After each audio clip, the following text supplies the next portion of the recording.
Hello, Internet!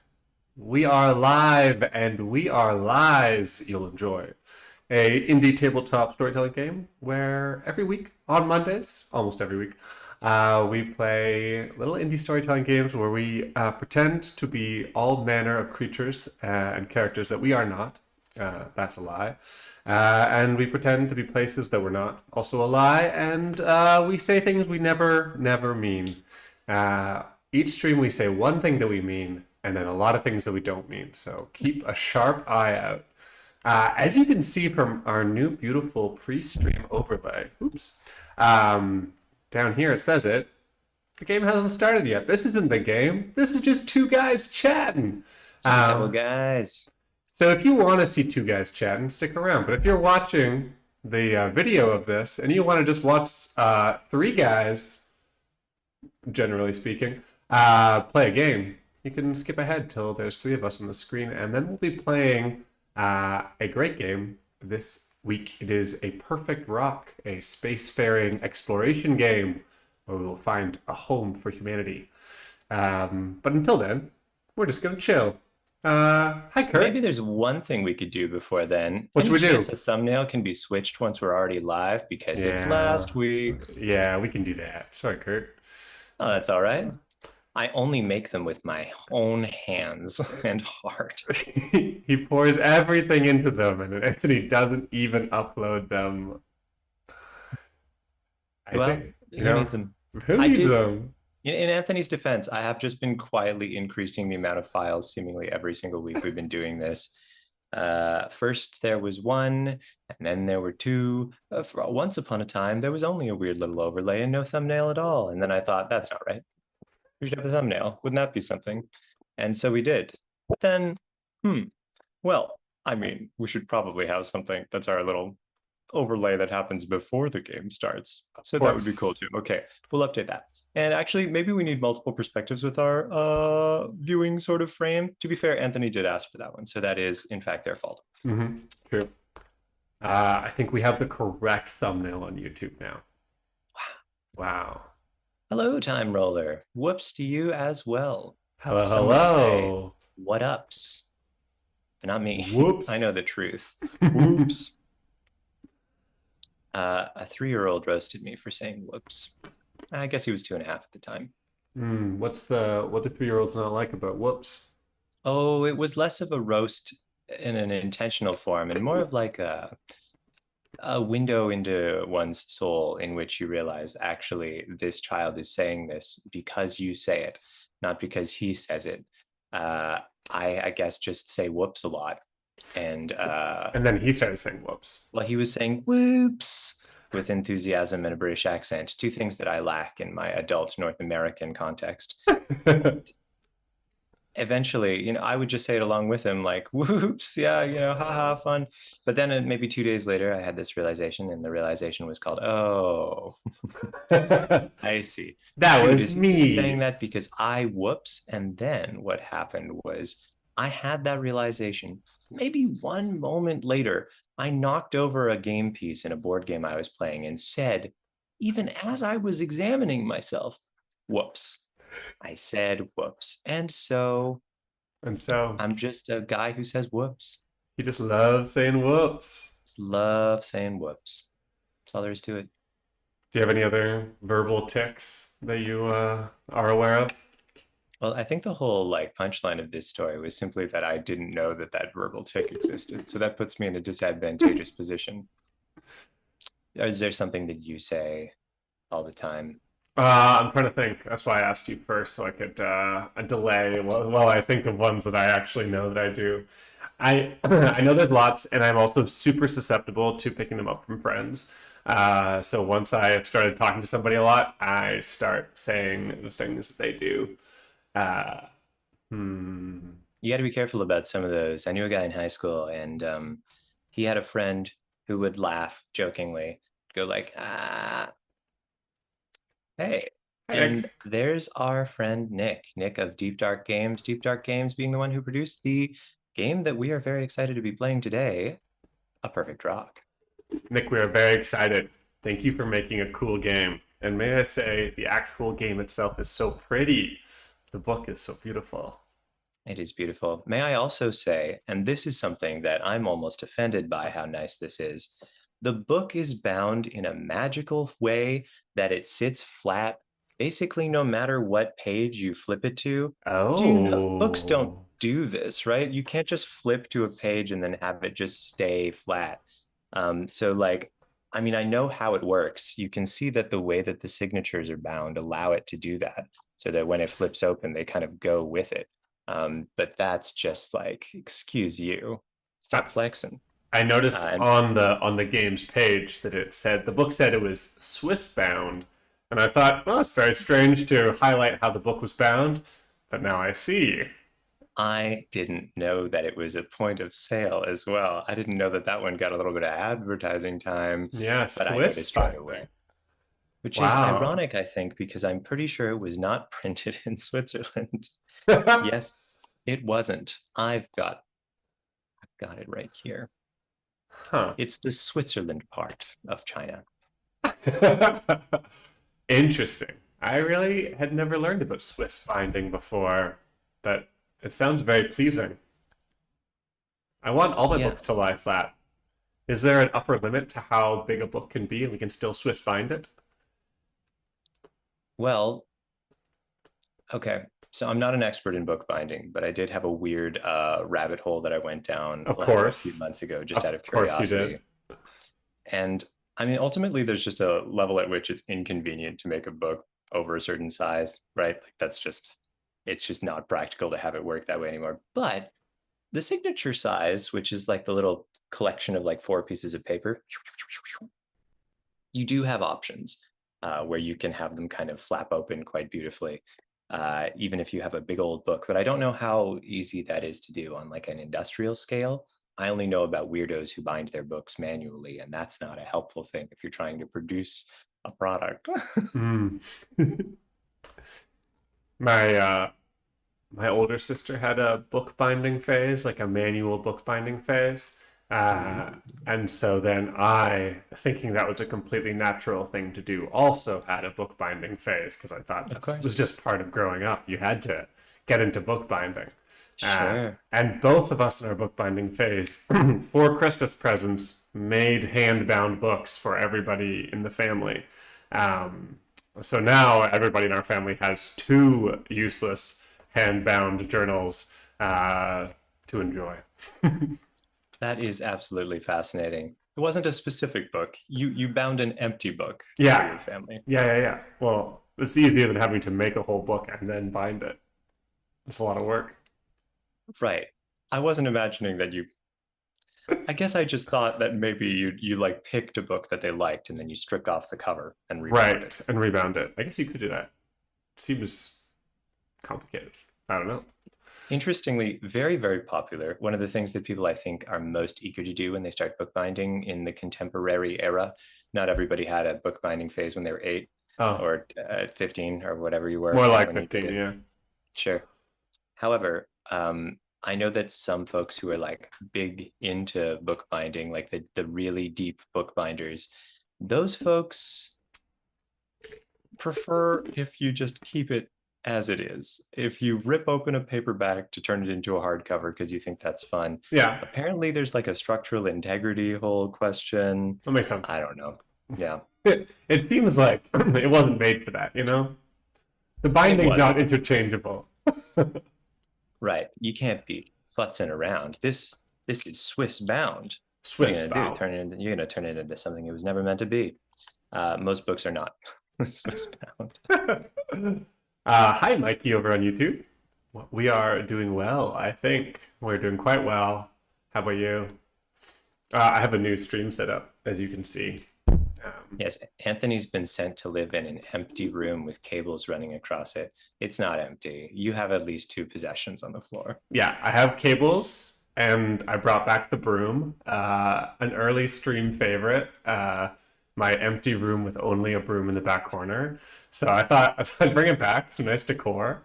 There Um, was an empty room with only a broom and a man that sat on the floor. The empty room with only a broom. He said, how could I want more? I have what I need. I sit where I sit. I do what I do, and I don't need to quit. The man on the floor in the room in the place, he sat there and looked you right in your face and said, I'm happy. I don't need any more. I'll just sit here with my broom on the floor. That's right. That was the childhood rhyme that inspired me. I want to be that. Yeah, yeah, yeah. This is my new office, which just constitutes a sheepskin on the floor, two monitors, which are you, and this new little floor chair I got right here, which is just a chair with no legs. All it takes. Yeah. How did you choose what animal to skin? By availability and plentitude. Sure. Yeah, yeah. I'm taking notes on that. But only Kazakh sheep, just to be clear.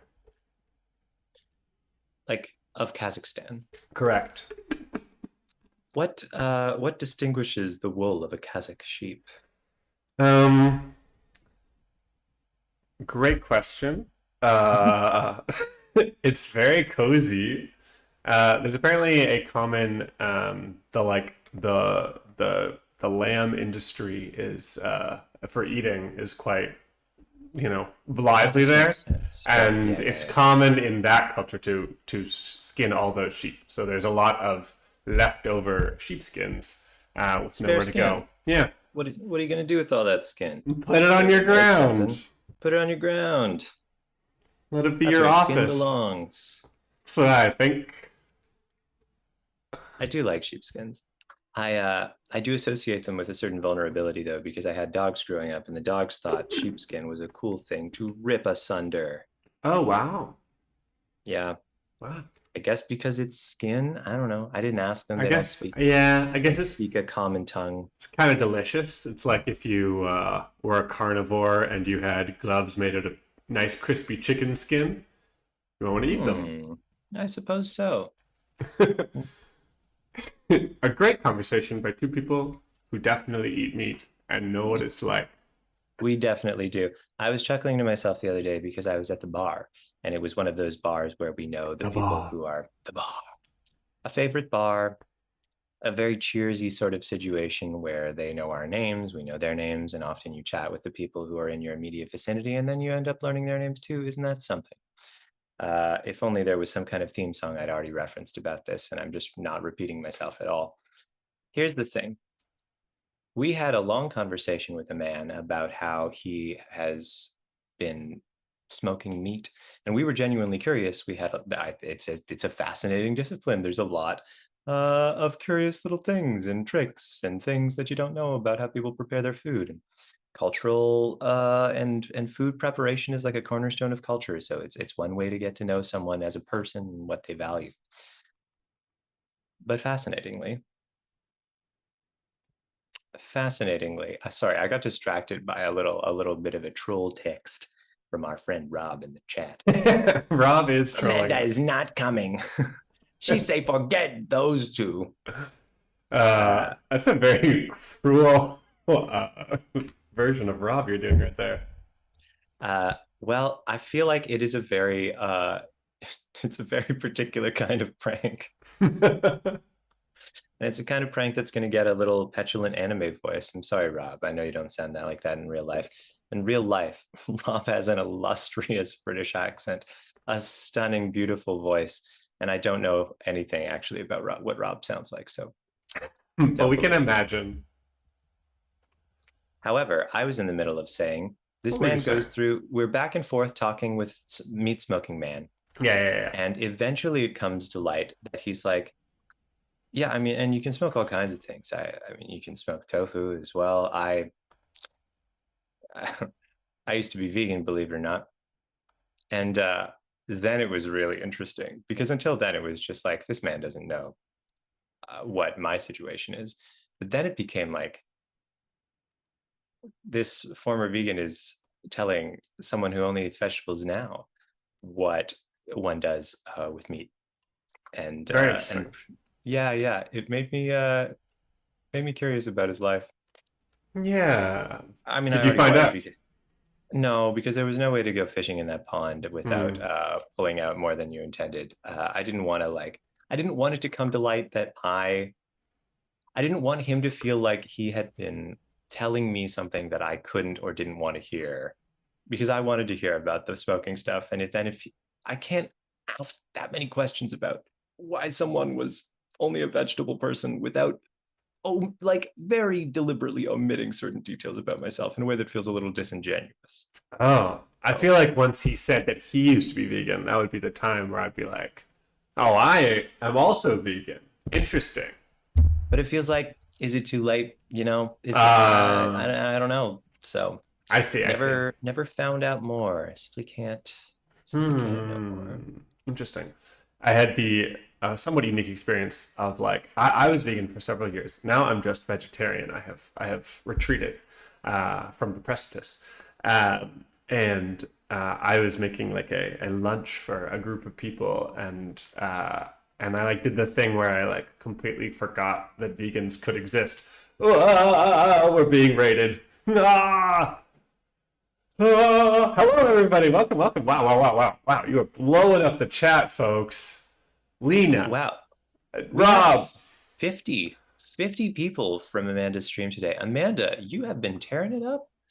And all you followers of Amanda, thank you for joining us. Amanda will be in the room shortly. She simply must do things first. What kind of things? We can't say. Who's to know? Nobody knows. Nobody knows. Nobody What knows. did she do in this time? Let's make some guesses. Make some guesses. What do you think Amanda does between the two streams? In her few precious moments of privacy on a Monday, I think she records a YouTube short. I think, yeah, I don't think it's anything biologically necessary. I think Amanda simply like does a little bit of bonus work between between work and slightly less worky work. For me, this is just a fun thing that I do. For Amanda, this is part of a larger continuum Work. of broadcast. You know, Yeah, yeah. Lena, I wish that I believed that Amanda was eating snacks. Wish that I believed that Amanda was eating snacks.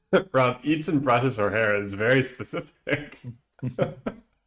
Very, sort of a mermaid on a rock kind of energy. But a hungry mermaid. Sure, sure. The mermaid got to eat. Do you know how many calories swimming burns up? Jeez Louise, you're on your rock. You need to have something. Very true, very true. Hey Marvel Man, how's it going? Welcome in, everybody. We are playing a great game called, well, I don't know if it's great, but I assume it's great. I've just gotten to read the bits of it. A Perfect Rock, which is a sort of spacefaring exploration game where we are going to be traveling to new planets and trying to find a new home for humanity. We will create the ship and its denizens and the planets as we go along. And if you've just stumbled in here because you raided into Amanda's stream and then Amanda raided in here in the last 10 minutes and you're confused, this is Lives You'll Enjoy, which is a show that we do every Monday where we play indie tabletop role-playing storytelling games. We sit around here, we talk to each other, and we make up worlds and tell stories and make each other laugh. And sometimes we try to make each other cry because we really like it when things get sad and depressing and overly and then Amanda dramatic. asks me if I cried for real, and I said, "No, this is acting." Amanda, why do you ask me this every time? You're an actor. I will say, Gray 44, good vibes, podcasty and professional. The professional only lasts until Amanda comes in the room and says, "What if we were all slimes?" And That's true. That's true. That's true. and then it's over. That's just all there is. Yeah, this is the two more grounded members of this stream. And that's not saying like a great deal. No, We're both a couple of weirdos just to start off with. So once definitely, yeah. But we need that special sparkle of Amanda energy to take us into wonderful, imaginative places. Yeah, they say. I believe it was Avery Adler who, in Monster Hearts, wrote that the story needs to be kept feral. You can't know what direction it's going. That's part of what makes it special. And there is no way to keep a story feral like having Amanda in your cast of players. I will also say shout out to Rob with the double-digit streak. We see you. Ooh. Not literally. You don't have your camera on. Oh no! Actually, turn it back off, Rob. I don't. Kate, I'm gonna go for tails. They asked for heads or tails. Does anybody else need any microservices from us? Do you want us to name your child or come up with a meal plan for the week? We could do that. Those feel one of those can be done quickly but shouldn't. And Uh, one of those would actually take quite a bit longer than we probably have until Amanda we comes could do a around. bad job. I think we could name 7 meals in under 30 seconds. Is that how many meals that a week should have? Yeah, I mean, Oh, okay. I didn't know. I only just learned that myself. how many meals have you been making? I mean, usually, okay. Now there is a question, I guess. It's like what counts as making a meal? Because I don't think a bagel is something that's like making a meal. Is a bowl of cereal a meal? And like kind of It it would has two if you're ingredients. what's the objective of the meal plan, right? Because if the meal plan's objective is to get like some kind of, if it's financially motivated, certainly it counts as a meal. If it's calorically motivated, certainly it counts as a meal. If it's just trying to remember that you can make dinners and not have things rot in your fridge, probably doesn't count as a meal. Probably you can just count it as whatever you want. Hmm. I see, I see, I see. Yeah, Yeah. yeah. Have you ever been a meal planner? Have you been like a Sunday, make a bunch of food all week? Yeah, yeah. Yeah, Kind of kind of. exercise? Kind of. I've been doing it recently. But I can only really make one meal. I only will bring myself to make one giant meal. Um, cooking more than one meal at a time just feels even cooking one giant meal is fine, but cooking two completely separate meals just feels like just too much. The brain cannot handle this much novel creation in the matter of a couple hours. Yeah. No, Yeah. I hear you. I actually so dumb. I got frustrated with the idea of buying lunch. I work in a place that is not my home most days, and I resent the idea that I have to go out and patronize a restaurant that I don't really like.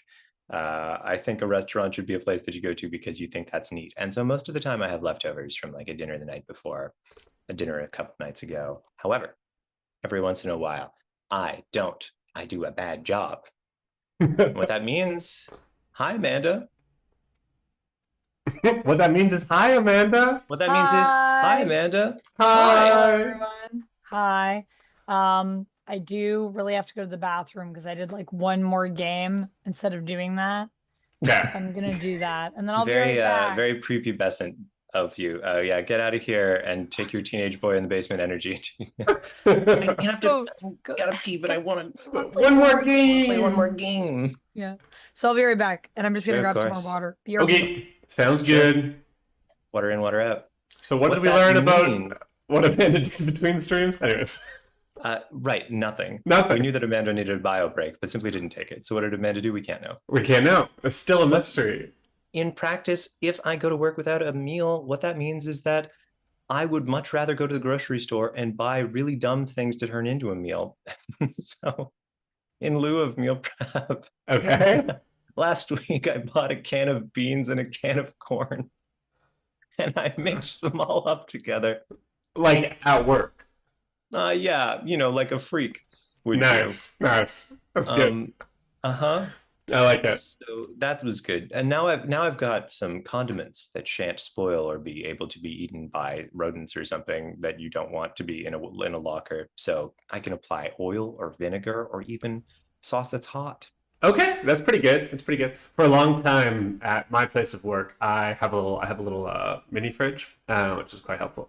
And I would buy like the makings of a picnic every Monday morning at the grocery store, and then I would just have picnic lunch all week. And it's like a really different vibe when everybody else has got their like little like plastic container of like last night's dinner or whatever, and you're like, well, here's my half loaf of bread and my olives and my cheese, which I'm going to cut with my knife, and here's my big bin of tiny tomatoes and a cucumber that I'm going to cut chunks off of. But I think it like gets you. I think it lets you dominate the lunch table. It brings you. Which is the goal of any lunch Yeah. situation. You want to win lunch, I think. Sure. And I We all know often that. was winning lunch, so I recommend you try that out. I feel like you might also be winning lunch by volume. And this does make sense to me both because, folks, Anthony is very tall. That's just true. That's why I doesn't sit come on up the all- floor so that I don't hit the ceiling. It is a problem because Anthony's legs hang down into the apartment below, but that's just something they have to deal Yeah, with. It's you know what? occupational hazard. However, as a second point of note, Anthony also runs. And so the amount of energy needed to sustain a tall running person, good Lord. Well, you know what my new activity is? It's sailing. And sailing is a terrible thing to do if you're tall because the dominant feature of sailing is that there is a sail. That seems obvious, but sail is very close to the actual boat itself, and then the sail swings back and forth with abandon at high speeds. And so I have like perfectly situated myself in an atmosphere where I can get a concussion at a moment's notice and also be like hit in the head and knocked off the boat. I'm having a great time, but people keep looking at me, people at this sailing club that I've been going to, and they're like, "Oh, you might have some troubles. That seems hard." So that's quite something. an exciting combination. So if I'm not here next week, you know what happened. Right in the noggin, folks. You can wear a helmet when you sail, but you look so dorky. I mean, that's the classic helmet conundrum, right? Yeah. Do you want to continue having a functional brain, or do you want to look kind of cool? The thing is that I can imagine it being extra exacerbating in the context of sailing, because in the context of sailing, you're like out there, there's wind in your hair. There can't be wind in your hair if your hair is sweaty and stuck to your head. Yeah, exactly. The smell of the sea and the taste of salt from me helmet from which I'm sweating. Like if you're a pirate, you're supposed to have a cool hat, not a helmet. They didn't wear helmets. Locke says, beware the boom, sailing term. And I didn't realize that booms were the sailing thing that swings around. I guess that's why it's called a boom mic as well, isn't it? I guess so. It's just like a big arm that has a microphone at the end of it. Yeah, I suppose. I wonder if it comes from, like, do you think that the sail thing was originally called a boom and then everything else, a boom is named after it? Yes. Okay, I guess. Sailing old. Sailing is so old. Guys, sailing has too many words. You know how like places like Twitch have their entire like own lingo that they've devised in order to keep out outsiders and amuse themselves? Like sailing's been doing that, but it's been doing that for like 2,000 years. There's like just a shit ton of vocabulary that's completely unnecessary. But they renamed everything, including left and right. There was no reason for that. We had perfectly good words for it. Ugh. And it's so fun to use it. It's just like any sort of slang where like once you learn it, it's addictive and you want to use it. And so then like you're 3 days into your sailing class and you're saying leeward instead of away from the wind, cause you can. Nerd. All right. Sorry, one more second. I'm just gonna change my shorts. These shorts are like digging into my flesh and have been all day. You shouldn't What have. kind of shorts are these? Lego shorts again, Amanda? Come on. They're like, let me just show you guys. I'll show you. Oh, we are getting a situation. point of view shorts. You see? Oh, this? Yeah. They seem tight. It's not fair. It's like, it's when I stand, these shorts are totally fine. But when I'm sitting, I'm like, good Lord, my thighs are way too big for these shorts. So I'll be right back. Just give me a second. Get yourself some comfy shorts. Yeah, do right it. back, and then I'm good for reals. For reals. Well, if Amanda's leaving, I can tell you that boom dates back to the mid 1640s for a long pole, for a long spar run out from a ship. It's apparently from Scottish boon, borrowed from Dutch boom, tree, pole, beam. So it's basically the same root as beam. And a movable bar for a microphone or camera. That was 1931, which is actually longer ago than I expected. That is. But there you go. That is surprising. Yeah. I guess I thought boom because microphone make it hear boom sound. It's a boom Never mic. really considered it. We just use it to like pick up any booms. And Kurt's like, why is it in every scene? Do they expect a boom to happen in this quiet dialogue scene? Coming here? They just always want to be ready in case there's a boom. New shorts. New shorts. New shorts. So much better. Cloth shorts that are breathable. Oh, Okay. thank God. What were your Denim old kills shorts me. made of? They Not were the cloth. jean shorts. Plastic jean Denim. shorts. Yeah. The worst. Cleans. Cleans.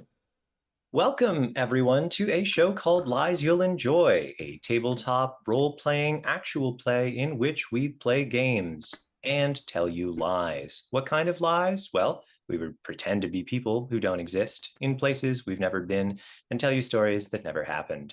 And we hope that you'll enjoy it. My name is Kurt, and I am one of our trio today. It's normally a trio. That's not novel or unusual, but I will pass the boom mic, swing it right around, and hope I don't concuss the next person in clockwise order. Who the heck are you? Oh, well, that would be me. I'm Anthony. I am a neophyte sailor, a novice economist, and an expert at storytelling. Not really, but we'll pretend for today. I've been playing RPGs my whole life, and I've even written some books, so you can trust me to spin a tale. But that's not all. There's one more of us. Who's that? Hello, everyone. I am Amanda, or some of you may know me as Vamp. I'm a variety streamer here on Twitch and on YouTube. And I'm also a YouTuber. I'm an actor. I'm a model. I'm a cosplayer. I do a lot of things. And one of those things that I like to do is play RPGs once a week with my friends Kurt and Anthony here on this stream, where we take you through a variety of games, usually. We just finished a campaign that we did for a good chunk of the year, but now we are back to doing fun, individual, little indie one-shots. So we're going to be doing that today. But what are we playing today, Kurt? What is this game? We That are you playing... said we need to pose like the world is exploding. I did ask them. I gave them a little prompt today for today's pose, and one of them even read it. Oh, no. We are going to be playing a game called A Perfect Rock, in which we are explorers whose home planet was destroyed. I'll read out the little blurb at the start of the game to set the scene. You are an explorer whose home planet was destroyed. You are aboard a starship with the sole survivors of your species, and you must find a new planet to call home. You will travel to distant stars and survey potential planets. You will explore the people, memories, and influences on your ship. And when the ship's fuel runs low, you must choose a planet for your species to live on. As an explorer, our goal is to explore strange planets, collect interesting objects, and create a home aboard the ship.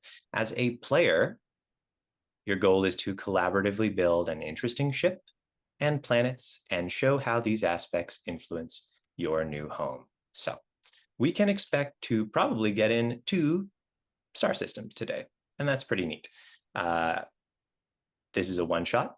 There's a few different ways that we could have approached this, but the sort of default is that we're gonna spin up a couple of characters and then see how many places we can't visit. That's what we'll do.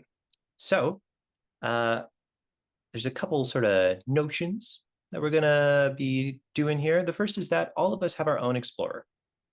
But we have some things that we're going to communally agree on before we start play. And these are as follows. Anthony, Amanda, you are welcome to follow along in the book if you like. I have provided it. At some point, you'll probably want to reference the book. We don't have a play sheet because we might want to doodle. So I've got my little doodling pad, because the game says, what if you drew things? And we thought, cute. I might do that. Yeah. I might do that. And if you don't, that's fine too.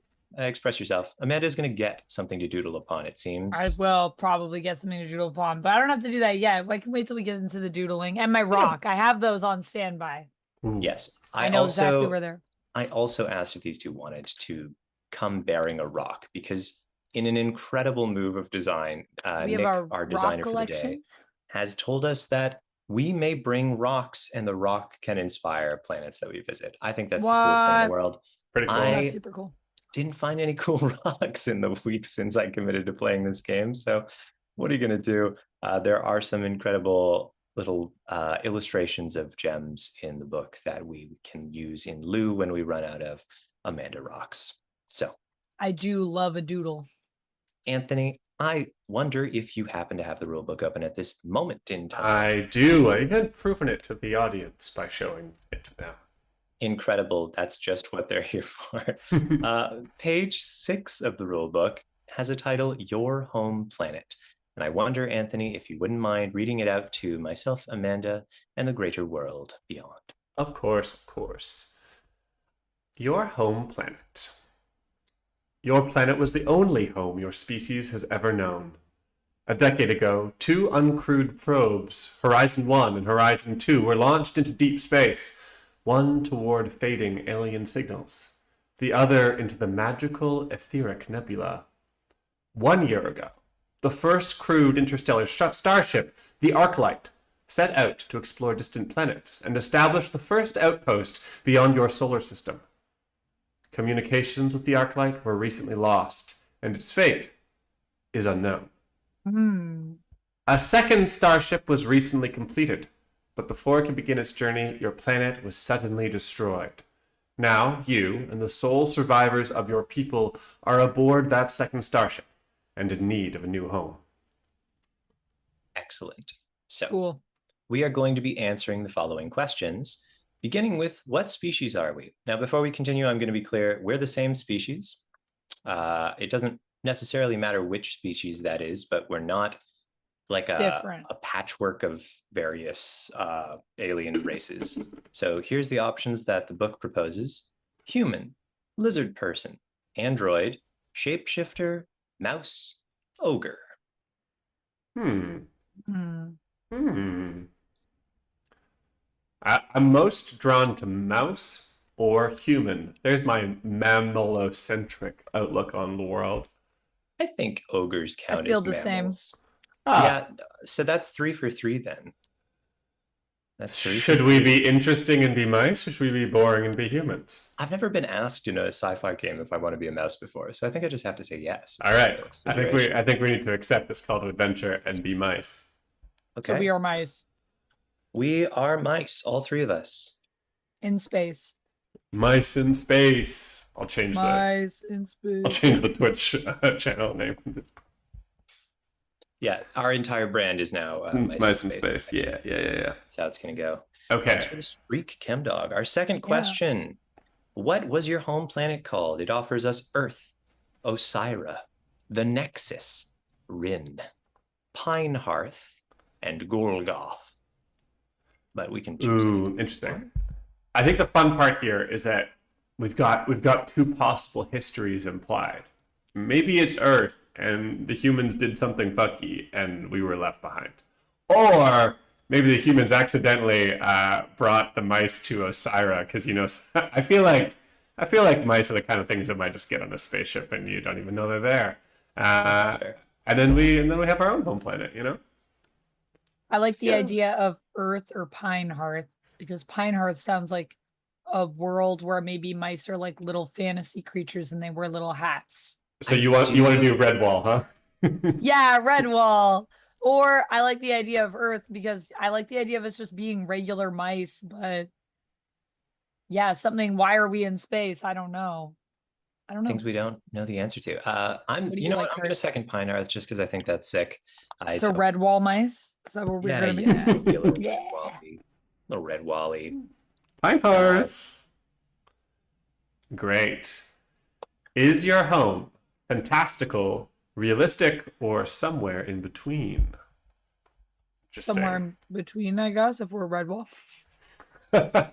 I mean, yeah, I guess. What does it mean for our home to be fantastical? Just we're defying the laws of physics. We're already nice I feel people. like sort of more magical sort of stuff going Okay. on, you Yeah, know. Yeah. I see. We want to be magical. Okay, so I mean, like, what if it's literally the world of Redwall-ish, you know, that has like developed into the space age? So there's a bit of magic. Is there magic in Redwall? I don't remember. Well, I have no idea. Haven't a clue. But let's say, I mean, we don't need to tie ourselves to a property, do we? No, Let's no, say no. there's a little bit of magic, right? In the Yeah. same way that like we have a often sci-fi, at least in the last 56 years or so, there's in like an undercurrent of maybe like some mysticism, kind of interesting pushes and pulls of the universe, things you can tap into. I think that's fun. We'll say Yeah, somewhere I like in it. between. Yeah, okay. Not totally cuckoo bananas, but there's elements of it. So I will. Amanda, I'm gonna- did you hear that? So Not totally cuckoo somewhere- bananas. Not totally cuckoo bananas, but maybe a little cuckoo bananas is what I'm hearing. So we're somewhere in between. We're like, Just maybe one there's a little coup. magic. One Yeah. coup. What? Just coup ban. Yeah, I think in Redwall they had like Cuban. some We're Cuban. supernatural implications, but I Cuban think it was mice. mostly pretty real, other than there are animals that talk. That's Sorcery, realistic. what an appropriate stream for you to chime in on. Yeah. Atomic sorcery, those two words feel appropriate for our little sci-fi magic situation. Mhm, mhm. Agreed. We are next asked how like high tech our home is. Really high tech? Is it low tech? Is it somewhere between? Low tech fascinates me because how do we even get up here? We have a starship. That kind of puts low tech in like us land. Or maybe it's a magic starship, right? Maybe our starship is powered by wishes and dreams. But we didn't say full fantastical, so I don't know. Yeah. I like the idea that maybe the path to space is not the same as it is in our world. That if there is a bit of like fantastical little mysticism, that maybe there's a way to get to space that's not quite as space agey as you might imagine. Not Yeah. super space agey. I don't know. I like the idea of a futuristic mouse world, Okay, that's also cool. But- I totally. but I don't know. It is an interest. Like all of them are kind of good. I mean, I do think it's fascinating, the idea of a low tech world that has access to space travel. Let me What give you if- two pitches, okay? Just Okay. images in your mind, just to start something. Number one, mice in space helmets. Oh, this is cool. They've got like tinfoil suits on. Okay, okay. Cute. Second one, mice with a tech tree entirely focused on genetic engineering and natural like morphing, so that we are in space in like an oak tree that we have like genetically engineered to be space worthy. Whoa. We're talking like, oh, this space helmet, this is actually a bubble. Yeah. This is like a bubble that was secreted by a plant that secretes bubbles. Yeah. Yeah, we are in a tree. Or like we up- developed ourselves to be mice that could go to space. Like we were the ones that were sent out because we were genetically engineered Ooh, yeah. be I think space mice. that's part of it. It's by part our of it. people. Sure. Yeah. So we can survive in the cold of space because we hacked the genetic code, which, okay, I don't know about you guys, but I think number 2 is like blowing my mind a little bit. I Yeah, kind of that's like pretty it. sick. Let's lean into it. I will say we can't probably survive in space indefinitely because we are looking for a new home. Right. Maybe that's just for stir crazy reasons, but No, yeah, that canonically, makes like we sense. do have reasons. Well, I They're assume we would probably need like resources to survive. So, maybe we physically can survive, but we still have to eat.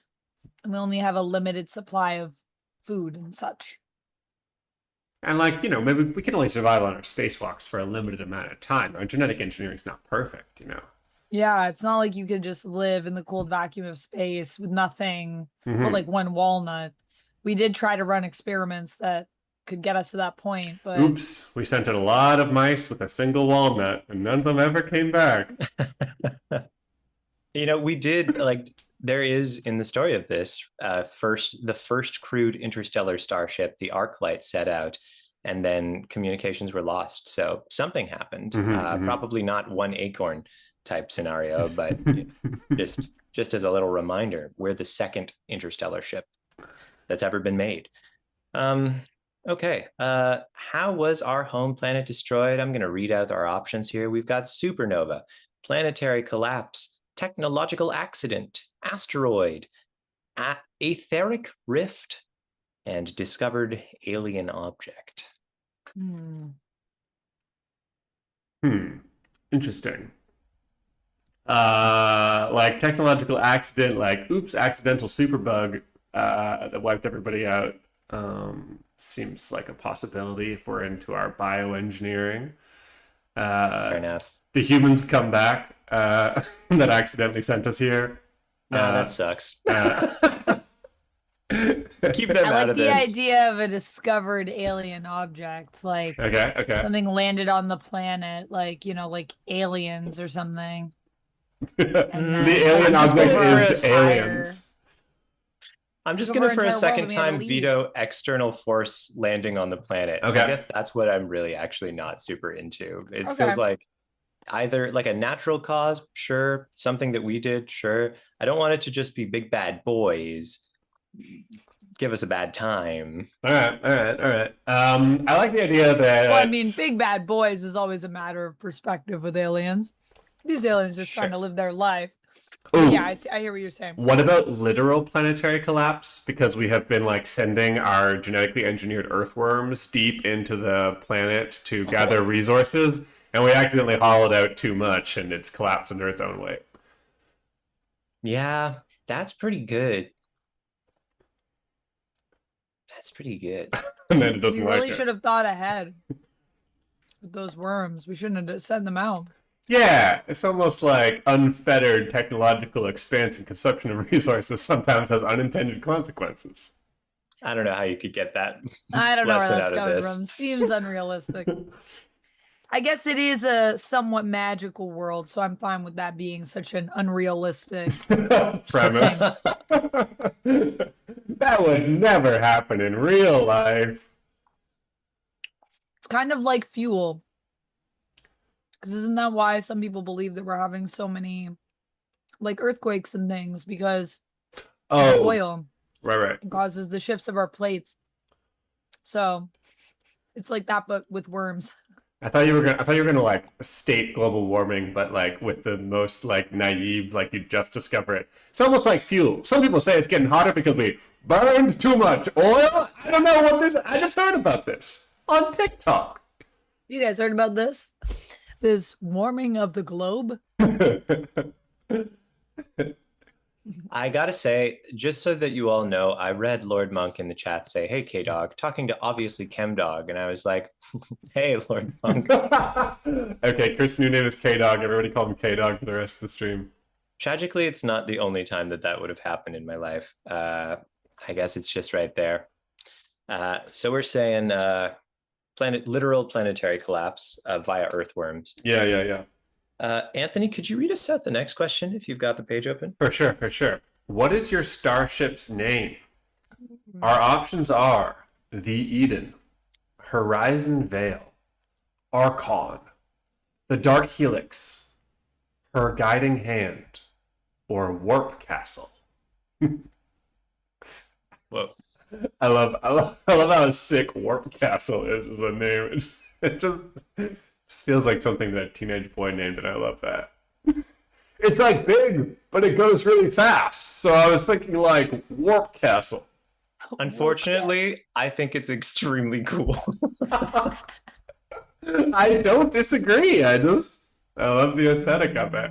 Unfortunately, I think they're all really cool. Lord Monk highlighted a message just to say her guiding hand. I like her Guiding guiding hand. hand. I think it's cool. That's like I'm playing to my weaknesses there because I love a good little snippet of poetry. Yeah, and A little snippet of poetry. I think it invokes the mythology, which is like quite interesting. Oh, Yeah. Starship Nim is a really cute idea. I like that look. My only sad part with these is all of these are good, but so we gotta pick a name in this game. Pre-made. Well, if we dally too much, we'll never pick a name. So I think yeah, Mikey probably. says, I have heard that the moon is made of cheese. So mice leaving to search that out intrigues me. that would have been a good premise, Mikey. We should have that decided on that. That would Really have been missed good. an opportunity on that one. Yeah. My butt. It should have been planetary Yes, collapse Bubba. because we were on the moon and we ate all the cheese. Kate, oh my gosh, you're killing me. Kate says, "Why aren't ships called names like my butt? Then you can proclaim your enemies to kiss my butt," which is what Amanda is laughing at. But I feel like I got to quibble because why are you telling your enemies to kiss your ship in the first spaceship. place? Because like when you leave, you're like, it's like eat my dust. Kiss my But butt. it's not, is it? Yeah, it's same thing. It's what I'd say in that scenario. So how are we Um, feeling about name? I like her guiding hand. It's I down to like her guiding hand. Horizon Veil. Oh, sick. Okay. I was gonna say it's down to her guiding hand or warp castle, and then you I think introduced warp castle is also Challenger. good. Her warping hand. I think Her warped hand. Her warping veil. Combine what if them it all. was like the Weaver's hand? Hmm. Like who's the I Mm. just then we know who her is. Hmm. Uh The Weaver's Maybe some hand. mythology about how the Weaver is both a symbol of fate, but also like why they're able to, pull these disparate genetic strands into something new. They're weaving something. Ooh. So are we going with her guiding hand, but her is the weaver? Yeah, do we want her guiding hand or the Weaver's hand? I think we just go with her guiding hand and Yeah, go yeah, with yeah. It what does the It's sound just a sword, good cool. what the name. It does thing gives sound us. cool. Yeah, yeah, yeah. But then her is the weaver. I like that. I like That's that. cool. That It's makes good. sense. It's good. It's good. I'm gonna write that Okay, I down. have Ooh, weaving genetic strands. That's cool. her guiding hand. What a sick name. It's what I wanted in the first place, but I'm not willing to just be the guy who always says Poem Town, please. Finally, there's the You can question be of yourself. It's okay. That's true. There's the question, is your starship small with a tight-knit crew, a massive generation ship, or somewhere between? Why is that one Jamaican? I can't tell you. Okay. I think it's small with a tight knit crew. Yeah. Or like maybe it's big with a tight knit crew. Okay, wait, what if it's like an arc? So the mouse crew, small, tight knit, but there's like a lot of organisms on here. Right. But but we're the only mice that were genetically engineered for the mission. Right. So like our characters are the ones that run the ship, and maybe there's like a couple other people. Yeah, yeah. But then like everyone else is in like a stasis while we transport them. Or they're like in a holding area that's Well, like no. a separate livable area. I don't even mean mice. I mean like there's like grasshoppers and earthworms and like plants of all sorts that we are like Oh, so like the stowing. mice. But isn't the thing that we all have to be the same thing on the ship? Yeah, we are. But there's like other things. I that will we're- say there's like an element of keepsakes in this game. We'll Okay. visit places and take keepsakes, so we don't need Ooh. to like fill our ship up with shit necessarily. That's just something Fair. that's a consideration. But it's not a no. I got nervous that there would only be a small, tight-knit group, and I just thought we have to rebuild all of Mouse Society from this small, tight-knit group. I'm Well, I'm we I liked nervous. Amanda's stasis idea. Like Right. there's a larger body of people waiting to be reborn, essentially. Sure, yeah. Yeah, like Noah's Ark. Yeah, exactly. And That's the I thing. It's like we're if just some of transporting us are genetically engineered, and and then the rest are just like normal mice. That's like a good They're just reason for it. normal. So like Yeah. they got to be asleep or like be, in another area for their safety. But like we're in the areas where we could like go out and do stuff and fix the ship and run the ship so that if there is a problem, no one else is put into danger in theory. And think about how weird it must be on our biotech tree. What does being in stasis look like? You can't be in some little space age pod. You've got to have like parasitic worm down your respiratory tract. Terrible. Ew. I mean, there could be like a plant that has a chamber, and the Can't they chamber just has be like in, a like- soporifics effect. I'm getting the It's being, most. like hibernation, mice hibernation. Do mice hibernate? Does anyone know? I think they might. If they hibernate for any length of time, it's like their whole life's over. They're only alive for like 2 days. No, they don't it's the small hibernate. animals they stay that active all hibernate. winter. It's true. They don't Not the hibernate, babies. but we're also space mice, so we can do whatever we want if we want to be able to hibernate. That is true. Maybe we live very long lives and we can hibernate, or we found a way to make it so that we can go into a hibernation mode. And I don't know where you would keep these other beings. I think of it like if we're in a tree, they're in like the center of the tree, so they're the furthest from the outside. So Smart, like in smart. the inner core. Okay. Oh, okay. Tree. That's intriguing. I think we can flesh it out more, but I think that we're all agreed that there is a large population of hibernating mice. Yeah. Yeah. All in little closed flower buds or something. Yeah. Little closed flower buds. I like that. I'm collecting a lot of That's no too buts cute. in this world building so far. That's good. Yeah. I No think what? Yeah. that means that I'm pushing the boundaries from that. That's important. It's good to push the boundaries. No We like parasitic that. worms. We decided that was the limit. Okay, okay. Sometimes you got to know where the edge of the play space is, and it's parasitic worms. You can't put two separate worm-based incidents in the same game. You're right. You're right. I already That's used my true. We already worm had card. worm one. They let me do one worm thing every We stream. used our worm with Yeah. our disaster. Yeah, it got used up. Yeah. Only one worm. Never per spend game. all your worms. You'll collapse the planet. Hibernation pea pods. That Oh is my cool. Yeah. goodness. That is cool, rules. Atomic. That rules. I think you've Called just changed the young game. mice buds. Oh my gosh. Yeah. This is true. This is a good game for doodling. I see why that's an element. Yeah. True. So our explorers. We are an explorer aboard the starship. We are explorers aboard the starship. Due to our training, lineage, or an administrative error, we know why, in our case, we've been tasked with surveying planets in search of a new home. We will acquire belongings such as exploration gear and new keepsakes collected from each planet. We're going to use these belongings to define our explorers' interests and include them when we envision scenes on the ship or planets. And envision is the term that the game means to like imagine a small scene, describe it to the other players. We've done this in dozens of games before. Love that this one says envision. I think that's a great term for it. When somebody's sort of describing something, envisioning, you're encouraged to ask questions, build upon previous details, link ideas together, the stuff that you do in a story game. Now, I will continue by saying we are going to now be creating our explorers. So we got to pick a name and what we look like. So there's that. Yeah, I'm Marcy. I've got a little capelet of densely woven fibers of some kind. And I think, yeah, Marcy's got a little capelet with a hood. Sharp little claws used to pry things open and scamper up climbable surfaces, because I feel like we climb around the tree, both because gravity or because you climb up things. You're a mouse. That's how it's done. There's a verticality to it. Yeah. And she wears like earth tones. Except the capelet is like burgundy. Boom. Done. That's cute. Nice. What gear do you use to survey planets? Ask the book. Binoculars. Do you want to hear what your options are? Oh, there's options. Yes. There's options. Hover bike, scanner goggles, mech suit, enviroprobe TM, robo dog, or inexhaustible group of support staff. Wow. I think scanner goggles. I mean, it's pretty your- much binoculars. I'm scanning.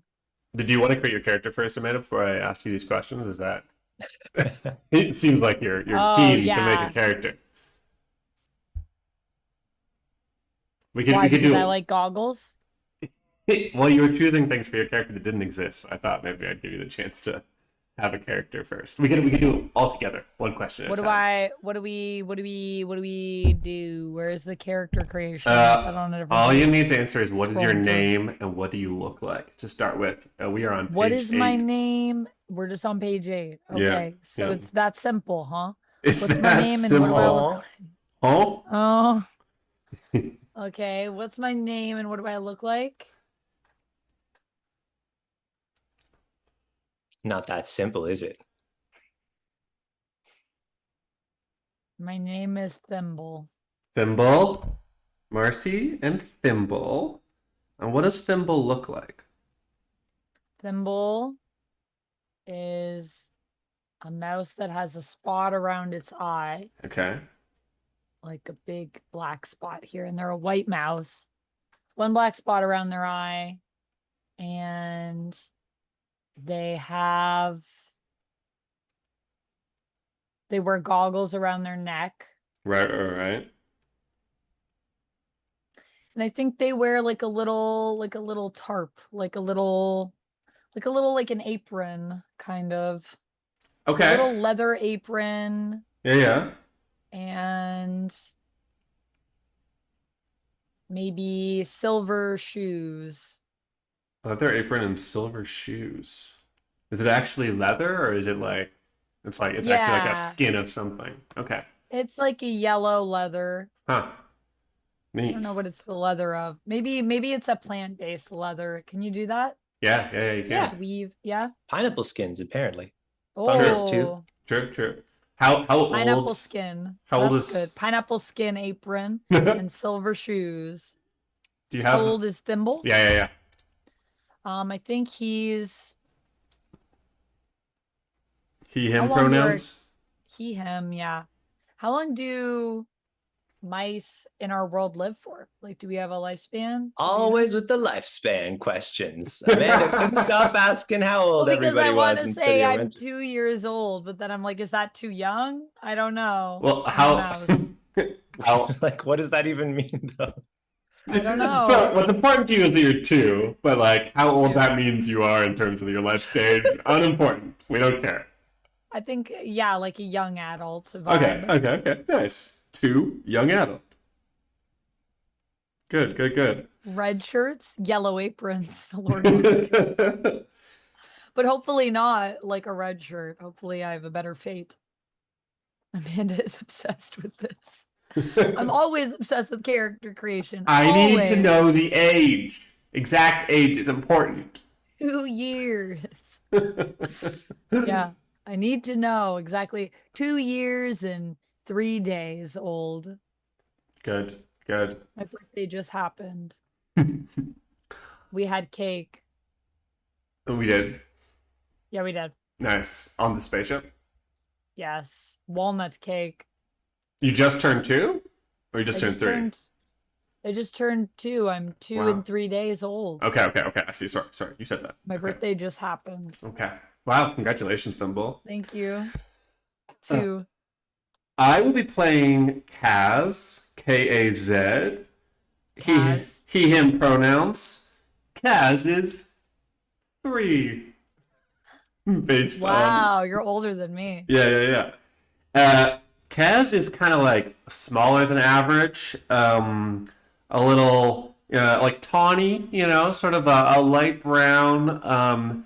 And sort of like I think a little sickly looking, to be honest, like a little like underdeveloped nerd mouse who doesn't get out much, kind of vibe. Kaz is one of the processors, a genetically engineered mouse to take the role of the computers on the ship to do calculations of all sorts. And so as a result, Kaz has a enlarged brain cavity. But this does have some detrimental effects that it's sort of like the skull is less easy to genetically engineer. And so the same skull plates have had to be sort of like stretched out in order to cover the larger brain, which leaves That's creepy. these like processor mice as like quite prone to head injury of all sorts.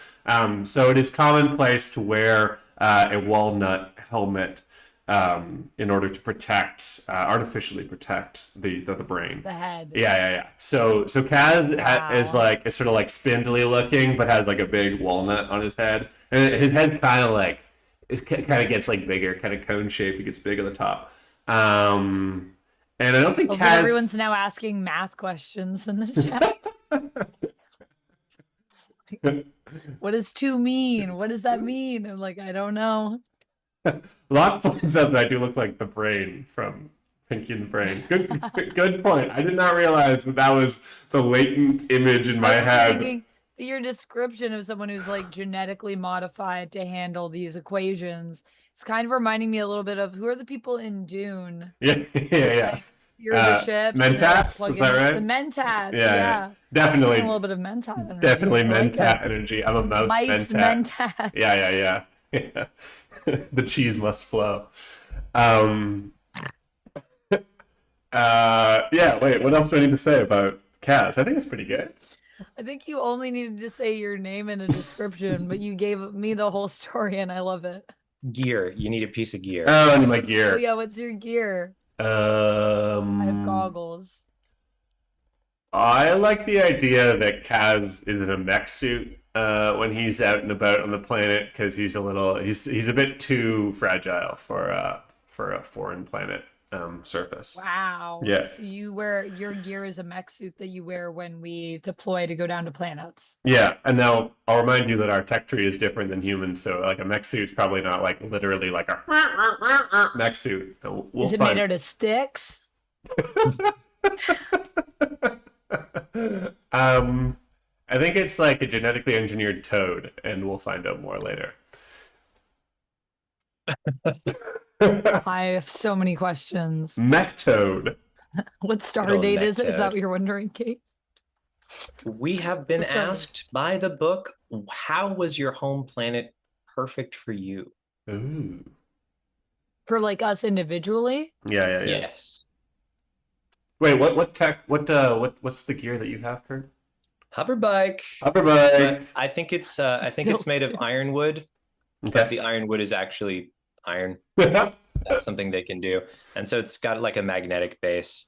Here's Marcy on Marcy's Ah, sick. Oh, cute. Wait. bike. Hold it there for a second. Hold it there for a second. Nice. Great. We got a better image of it. Good. Nice. That's sick. Okay, well, I'm gonna need to get my notepad soon so I can doodle. You can go grab that right now if you want. Yeah, I'm if you gonna go want. grab it. Wait, what was your gear? A hover bike Marcy? of A hover sorts. bike, right? A hover bike. Oh, that was the next part. Right, so Amanda, you go have get the your mech notebook. suit. Oh, I just realized that we did all select things from the thing. This is Uh-huh. the Create Your Explorer. That's true. I understand what's going on. Oh, Amanda. Interesting. There's a lot of good things happening in chat. I missed a lot of it. How long I've been was it? enjoying all of it. How long was a year on your home world? Good question, Atomic Sorcery. We have no idea how long a genetically engineered mouse lifespan is, and we have no idea how long a year is. So we can be any age we want. Wow. I'm lucky because nobody asked how old Marcy was. And we won't, because it's Well, it would rude. be rude to ask a lady her age. How relatively old does she seem? For character Worse. purposes. That's no. Does she seem distinguished or young? Nope, that's not. That's a literal age word, Anthony. Full of promise. Wow. Look at us and our little loopholes. I don't know how you tell how old a mouse is in real life, to be honest. So who am I to say what a mouse is like in fake life? Like he says, the cheese must flow. That's a raclette situation there. Anybody remember that trend a couple years ago? I feel like everybody was melting raclette on everything. Yeah. Burger, and they dunk the whole burger in it. Yeah. I tasted raclette, just like a sample of it. Okay. A wretched, horrible taste of Really? cheese. Really? I generally like pretty verbose cheeses that have a lot to say. Like kind of like a blue cheese kind of vibe. Yeah, I don't mind a blue at all. But raclette was very shoo. So it wasn't like funky per se. Well, it was bad funky, is what I think. Now, this might be Bad sacrilege. There's probably some raclette fans in the chat who are like, I can't believe this. You would say this about raclette, the most perfect cheese in the world. But that might not be true. Maybe there's none of you raclette lovers. Kate, there's a reason that it was viral. It's because if you look at a video of somebody melting raclette onto something, it looks like a paradise of cheese. It's like very like liquidy and Like delicious. a blanket of cheese. Yeah. Also, there's some kind of special raclette melting device, and it sort of like melts it onto the device, and then you like bleh it onto the food. I know that I'm making it sound extra appetizing when I say things like bleh. Bleh. It's just how it goes. Raclette device. Racletier. Racletier. That's right. I guess I could be reading ahead. We do need keepsakes, just so you know. It's true. Well, yeah. That's true. I But I mean, feel like you were probably reading ahead, like like some other would say parts of that the book. I Oh, that I I've just, read the book. I'm What? just, no, I just ruined our stream for a second. It's all good. I Nice. just dragged the entire overlay off Great. the screen. Whoa. I There might, it goes. I might lock those down now. You know. The people Wow. really just want to see the behind the scenes black Zoom background. They can't believe we're up to this nonsense. On Zoom, On On Zoom. Zoom, no Of all less. places. that's for jobs. But we're serious. We give off one of those professional type of podcasting energies, we were told by one of Amanda's viewers, Gray44. Thank you, Thanks, Gray Gray. 344. We appreciate that. I'll remember that for weeks. Okay. Mikey said, if I need one, I am so hiring Kurt as my dialect coach. Oh, Wow. great, good. I didn't even think I did a good job with that one. So how was your home planet perfect for you? I think there was a beautiful overlook of a lake that Marcy would go to in between missions. And it would just be this perfect tranquil that contrasted with the hectic life of an astronaut, which I think is pretty busy and full of training and stuff. And just this perfect still lake, and her mind felt still too as she looked at it. I love that. You know what's stupid is that I had come up with almost exactly the same thing before you said it. So I'll come up with something different. It's a perfect still grass. Perfect still tree. For Kaz, the home planet was perfect because, and this is sad now to reflect on, but it was absolutely this like just swimming with other mice. You know, it was a populated world. There was a ton of life on it, and in many of the mice settlements around the planet, you know, you could stand in the central square and you'd just be surrounded by people going about their things, going about their business, and Kaz has always felt at home in a crowd, surrounded by people to watch. And on this, you know, small, crude spaceship in vast empty space, that's no longer any solace that he can find. Damn. Amanda, And What? how was your home planet perfect for Thimble? There were a lot of berries on it. True dat. She love a berry. Thimble, he likes to eat berries. Yeah. Thimble likes to eat berries. That's what he Likes wants. to make berry juice. That's like one of his favorite things. in the Fermented morning. berry juice. Nah, just like smoothies, basically. Berry smoothies. Ooh, lame. Lame. Why does Kaz like fermented berry juice? Yeah, Oh, Kaz, man, Kaz is a Kaz, partier. Yeah. Always going on berry juice benders. I think Thimble likes to hike and have smoothies. Sure. Good. We know Thimble now. We all know who Thimble is. Yeah. Beautiful. Great. Okay. Finally. Yeah, finally. What keepsake did you take from your home planet? Draw it in the keepsake section of your Explorer notes, which is why we made you do this. Okay. This is not good stream content. Well, we can describe it. We don't have to be only drawing. Yeah. Okay, what keepsake did you take from your home planet?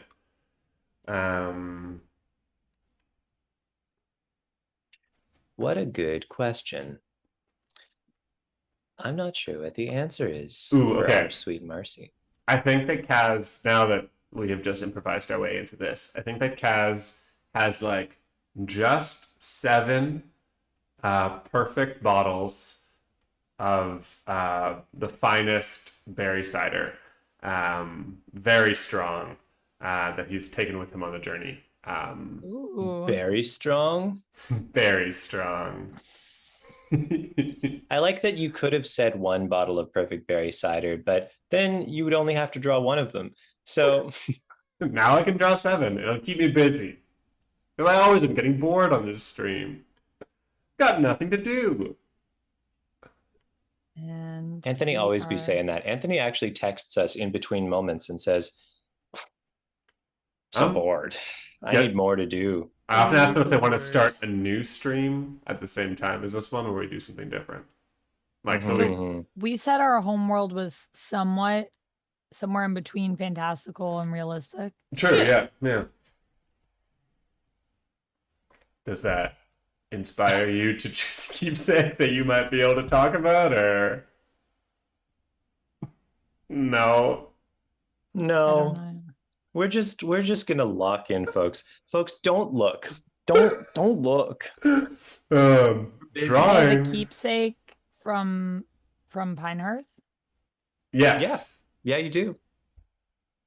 What is it? Yeah, that's what you're supposed to answer. That is, actually. yeah, that's Yeah. the question. Yeah, we're not going to tell you. We are sassy today. Kurt was so It's sassy not- before we started that it made me mad. So, it's strong today. The sass is present. I don't think I'm sassy today. I think I'm sassy every day. Whoa! Stream What a over. sassy stance to take about how sassy you are. You reject the premise of being sassy only today. Actually, this is a lifelong thing. And we're low tech? Is that what we said? I mean, we've established a tech that's not on the scale. Oh yeah, we're like doing genetics. That sounds pretty high tech. But then also everything seems to be made out of like wood. Yeah. So and maybe plant and we're stuff. we're literally somewhere in between. So it doesn't like look like high tech, you know? I made Looks 2 low tech dots. is I know what high tech. Amanda's doing. I made 2 dots on it. One, I don't know. I thought I'd I interpret made- it in my own This is way. doodles from a different game, so don't worry about that. Don't look at it. But that's what I put. I put us leaning towards fantastical, but mid between exact middle, low tech, high tech. Okay, nice. Good. So you're just in the middle of recording the things that we've done so far, just to be clear. That seems to be We're what she's never doing. getting out of character creation. I realized that you guys were writing it all down, and I was like, oh, I should probably write it down. I don't think too. Anthony's been writing things down. Yeah, I've been kind of Oh, you writing some have? things down. Yeah, I got Okay, well, some there you stuff go. here. Yeah, Well, Amanda, you were eating food. Hardly fair. I know, but now you guys have made me inspired. Now I want to write it down. Do we have other setup things to do, Kurt? No, this is the last one. Oh, nice. Cool. Yeah. All right. And then we'll begin our search for the new home. And our Nice. spaceship is small. It's, I mean, we talked about the ship's population, right? It's like there's a bunch of sleepy mice in little buds. It's not really a perfect scale. I would say. Yeah. Yeah, it's kind of hard to tell when I guess you're a mouse. I'll say it's close to massive because there's a lot of mice on it. Oh, I gotta draw It's my not exactly gear. small. It's close to massive. Close to massive.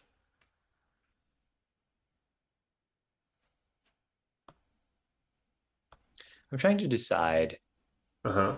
I don't think I want to go like biological horror, like some of the things that we've maybe alluded to, but it would be nice to have a keepsake that's kind of auditory. I was thinking like a somehow involving songbird that like is a song from my homeland or something. Yeah. But I'm trying to decide a way to do that that's not horrifying, like a shell you can hold up to your ear and then hear. Ooh, yeah. Then hear a that's cool. perfect, like the air bounces off in just the right way that it sounds like a song. What about like, I mean, we could have like kind of phonograph technology, kind of that could be like engraved into Maybe the it's engraved ridges. into the shell, like the shell is grown with a certain Mm, spiral to it, like a wax cylinder. yeah. And How, so how this do is you a play little- it? Do you run your finger along it, or? Oh yeah, that's part of why she has sharp claws. There you go. Ooh, yeah, there we go. She opens her mouth and runs her finger along it. Like, yeah. Like we're in the Flintstones.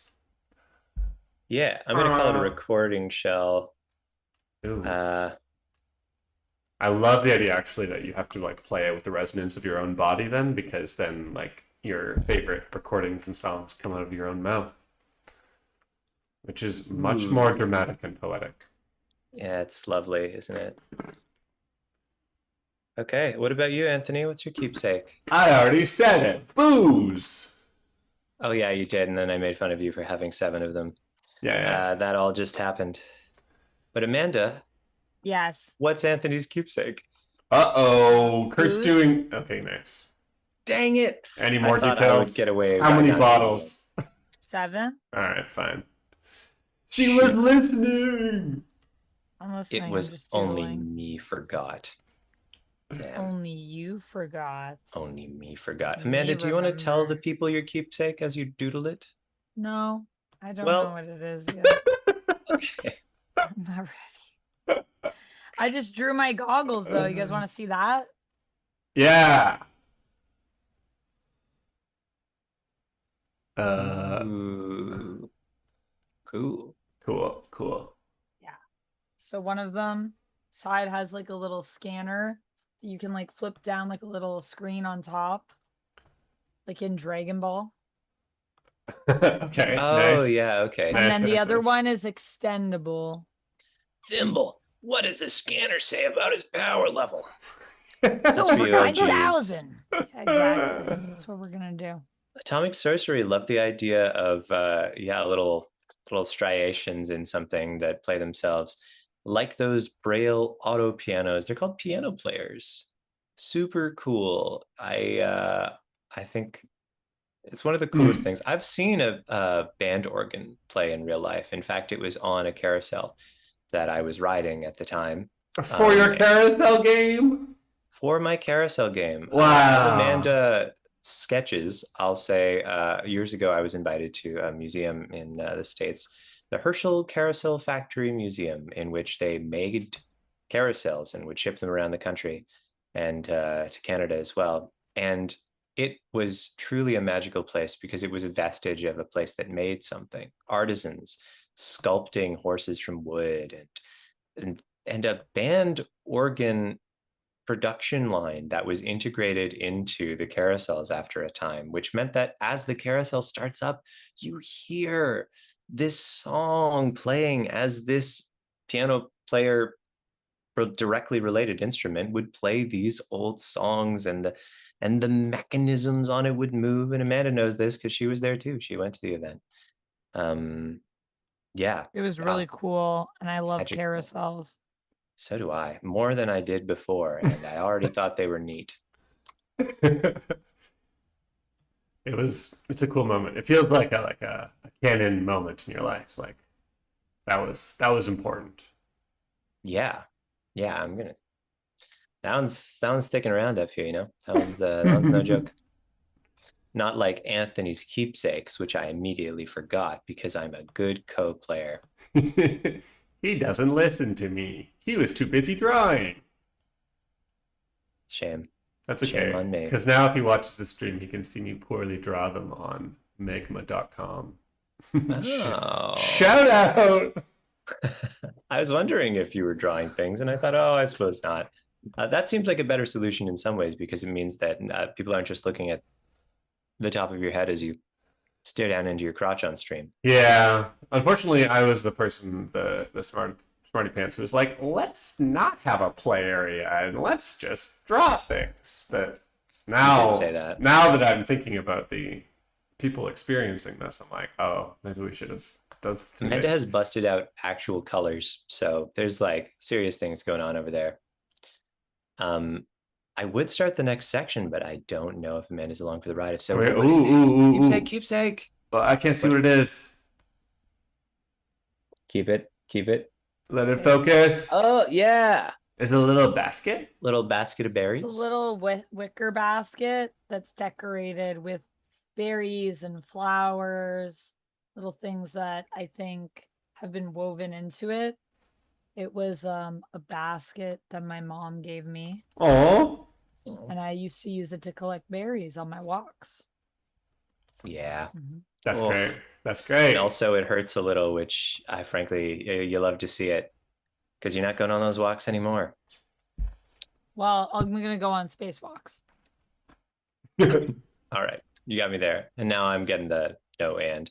The search for a new home. Before our planet was destroyed, scientists created a star map of the local galactic region, which shows the stars and planets that may support life and how a starship can travel between them. So we're going to begin at Sol, which is our home star, our planet being Pine Hearth, we decided. And then we're going to journey to a new star, explore all the planets there, and then if we have more stars to explore, go around back and keep going. I will say this game can be for like a few sessions if one wants it to. Certainly we're extremely slow, so if we were playing offline, I imagine we would do this over a few.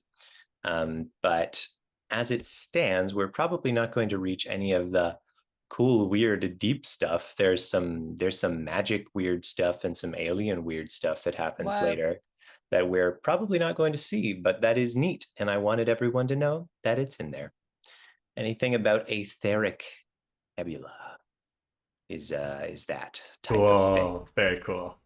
So we're going to begin by exploring a star, and we begin actually at Sol, our home star, just to give a little bit of a goodbye to the place that we started. Sol, which is on page 35. You don't need to be on there, but that's where it is. Sol is a medium-sized yellow dwarf star, bright, perfect, and commonly recognized as your sun. The only habitable planet was your home, which is now destroyed. There are no candidate planets here. The theme of this spot is a dead star system. So as we leave our star system, I will ask each of you, all of our explorers answer, what detail do you notice when you look back at the destroyed planet?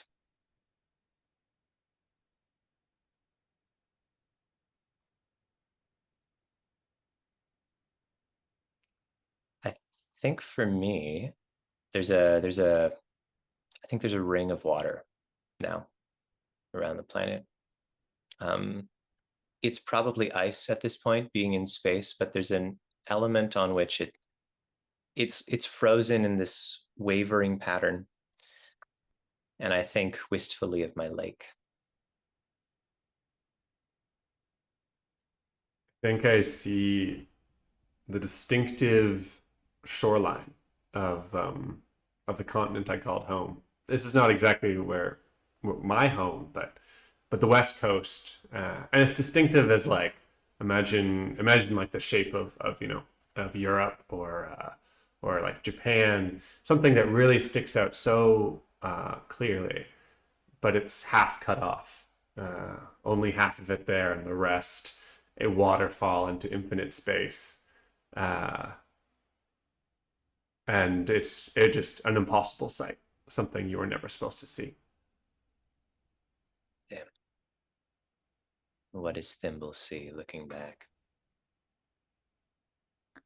I think that the world is flatter. It's like because it's caved in on itself. Ooh, yeah. It's less of a like an orb and more of like a almost like a really thick, like if you've ever flattened a penny. It's kind of like stretched. Right. Yeah. And crumbling. And I think Thimble thinks about the hills that they used to climb and like what kind of shape those are in. Cool. Cool. Yeah. Okay. So we must leave. And so we are going to be going to one of the other connected stars, and we have two options. Games where we leave places. I know, yeah. This game does feel like space version of City of Winter. Yeah. Space, City of Winter, Space. but we're mice. Which is a huge compliment for anybody who wasn't watching the last 6 months of this show. Yeah. We love Game When Leave. Our connected stars are Forna, a red supergiant at the edge of the Etheric Nebula. This was the first stop of the Arclight, the first crewed interstellar starship as it traveled to Regenta, or Proxima, a Type O main sequence star. Recent data from the Horizon 1 probe indicates evidence of a lost alien civilization. Which direction do we want to go, Proxima or Forna? I feel like maybe after we lost contact with the Arclight, it seems like, I don't know. I'm not sure if we lost it in Forna, I guess, but it seems like maybe we should avoid it, find somewhere safer. Okay. So I'm that voting makes sense to me. Proxima. Split the difference, right? One Yeah. ship goes one way, one ship goes the other. Yeah, I feel like Proxima Okay. seems to make sense to me. If there was a civilization there before, maybe there could be again as well. Interesting point. Mm-hmm. So then we are going to be journeying to a new star. And this is how that's going to work. We will be traveling between two connected stars. It takes years.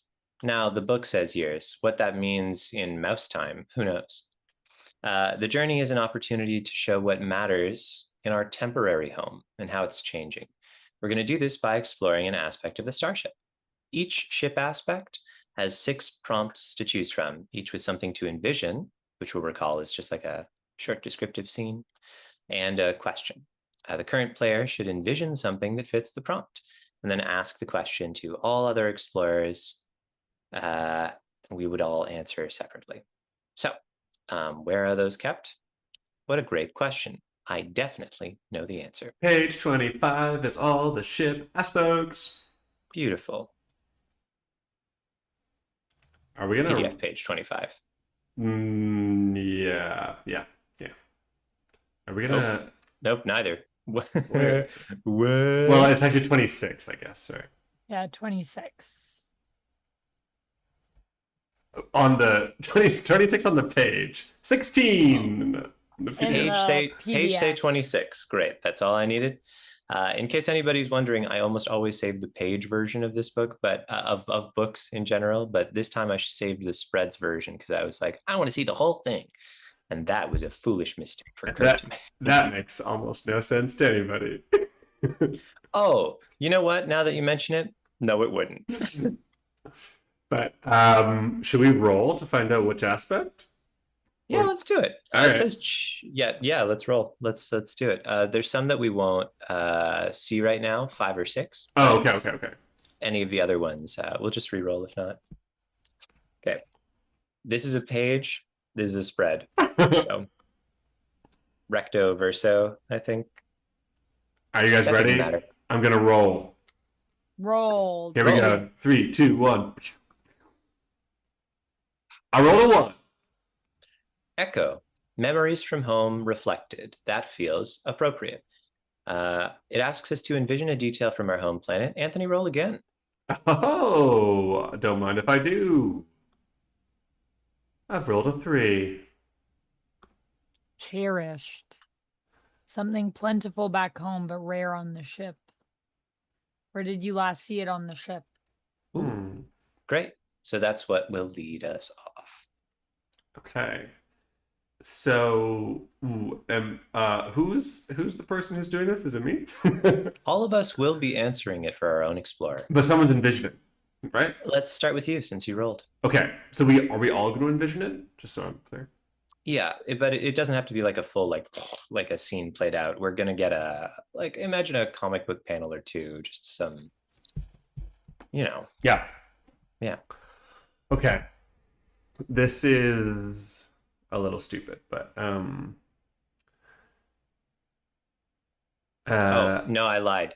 You envision it, okay. and then we will answer the question for ourselves as well. So Okay. Flashback.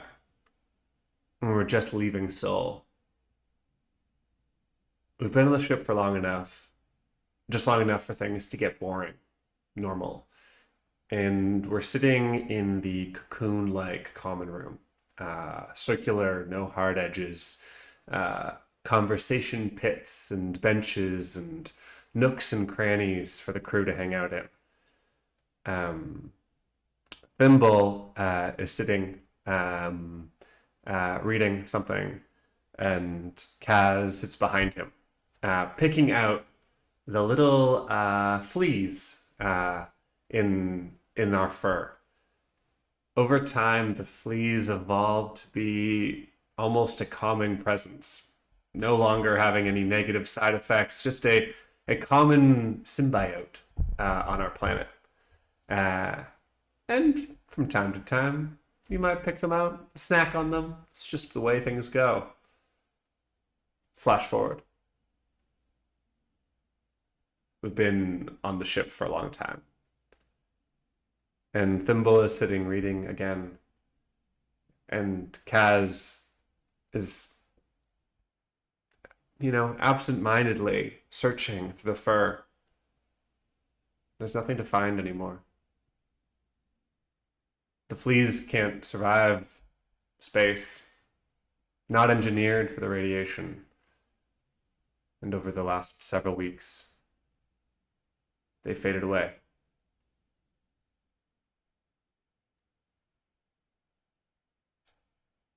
Where did you last see it on the ship? Everyone answers.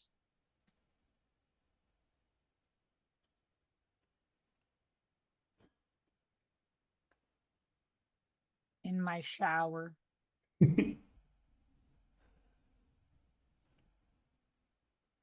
Kaz is a little weird and just likes to collect things. So has one in a jar on the side of his bed, Oh my goodness. but it is dead now. Oh.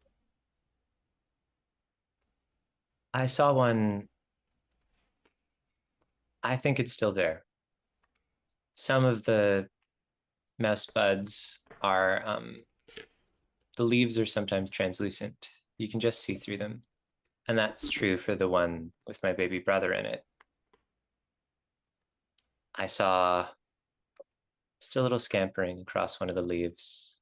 It seemed so natural that I didn't really think about it again until I got back to my domicile, and it struck me that it's been a while since I'd seen that.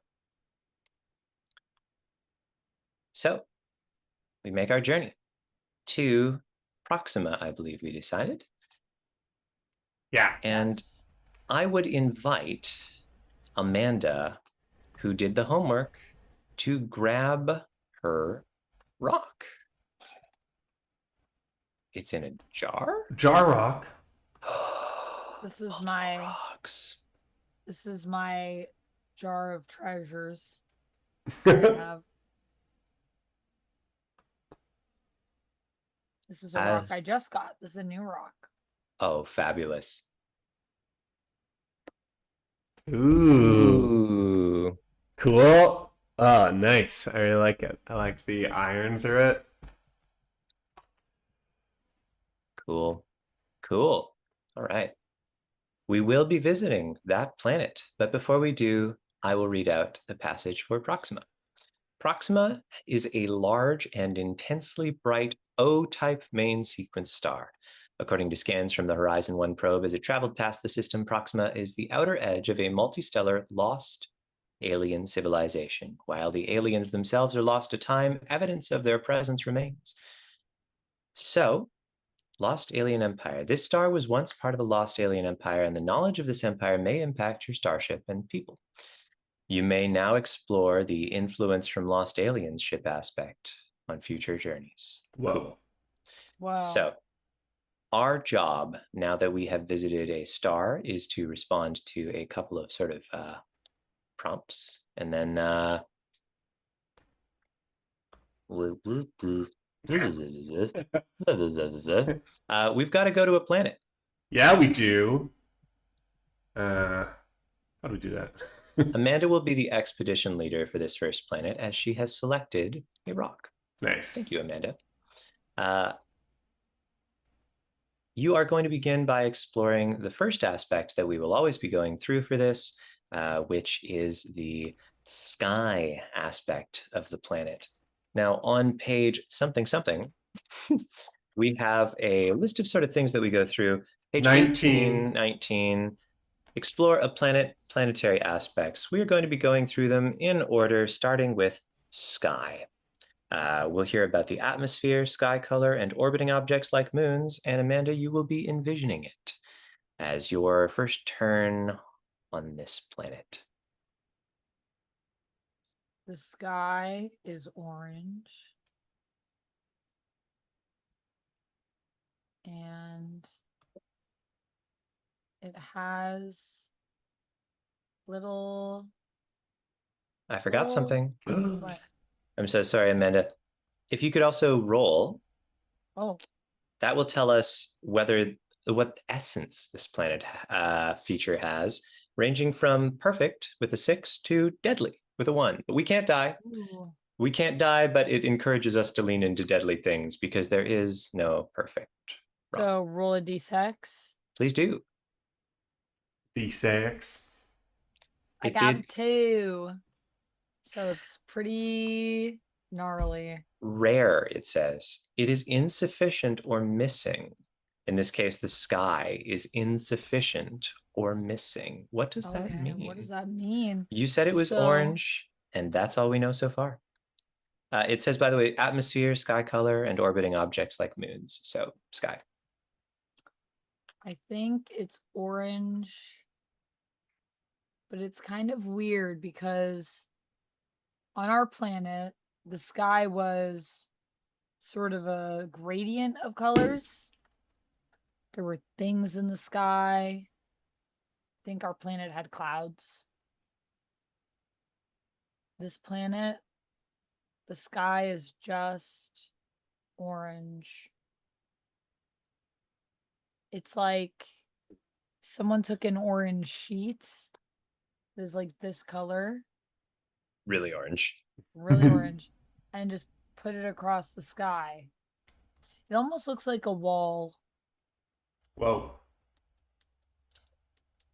more than a sky. It looks like someone took the ground and put it up in the air. But if the ground was all flat and unrealistic. Are we scared to go through it as our ship comes through? I think it's more like once you're in the atmosphere of the planet and you look up, that you notice this. I think from the outside, it would kind of look almost crystalline. As though you were going to go through like a sort of shimmery orange gem. But then there's nothing there. Wow, cool. Refracting and reflecting light against something that feels so insubstantial. That's sick as hell, Amanda. And that will bring us to aspect 2, climate, and going clockwise around our digital circle. That's going to be me.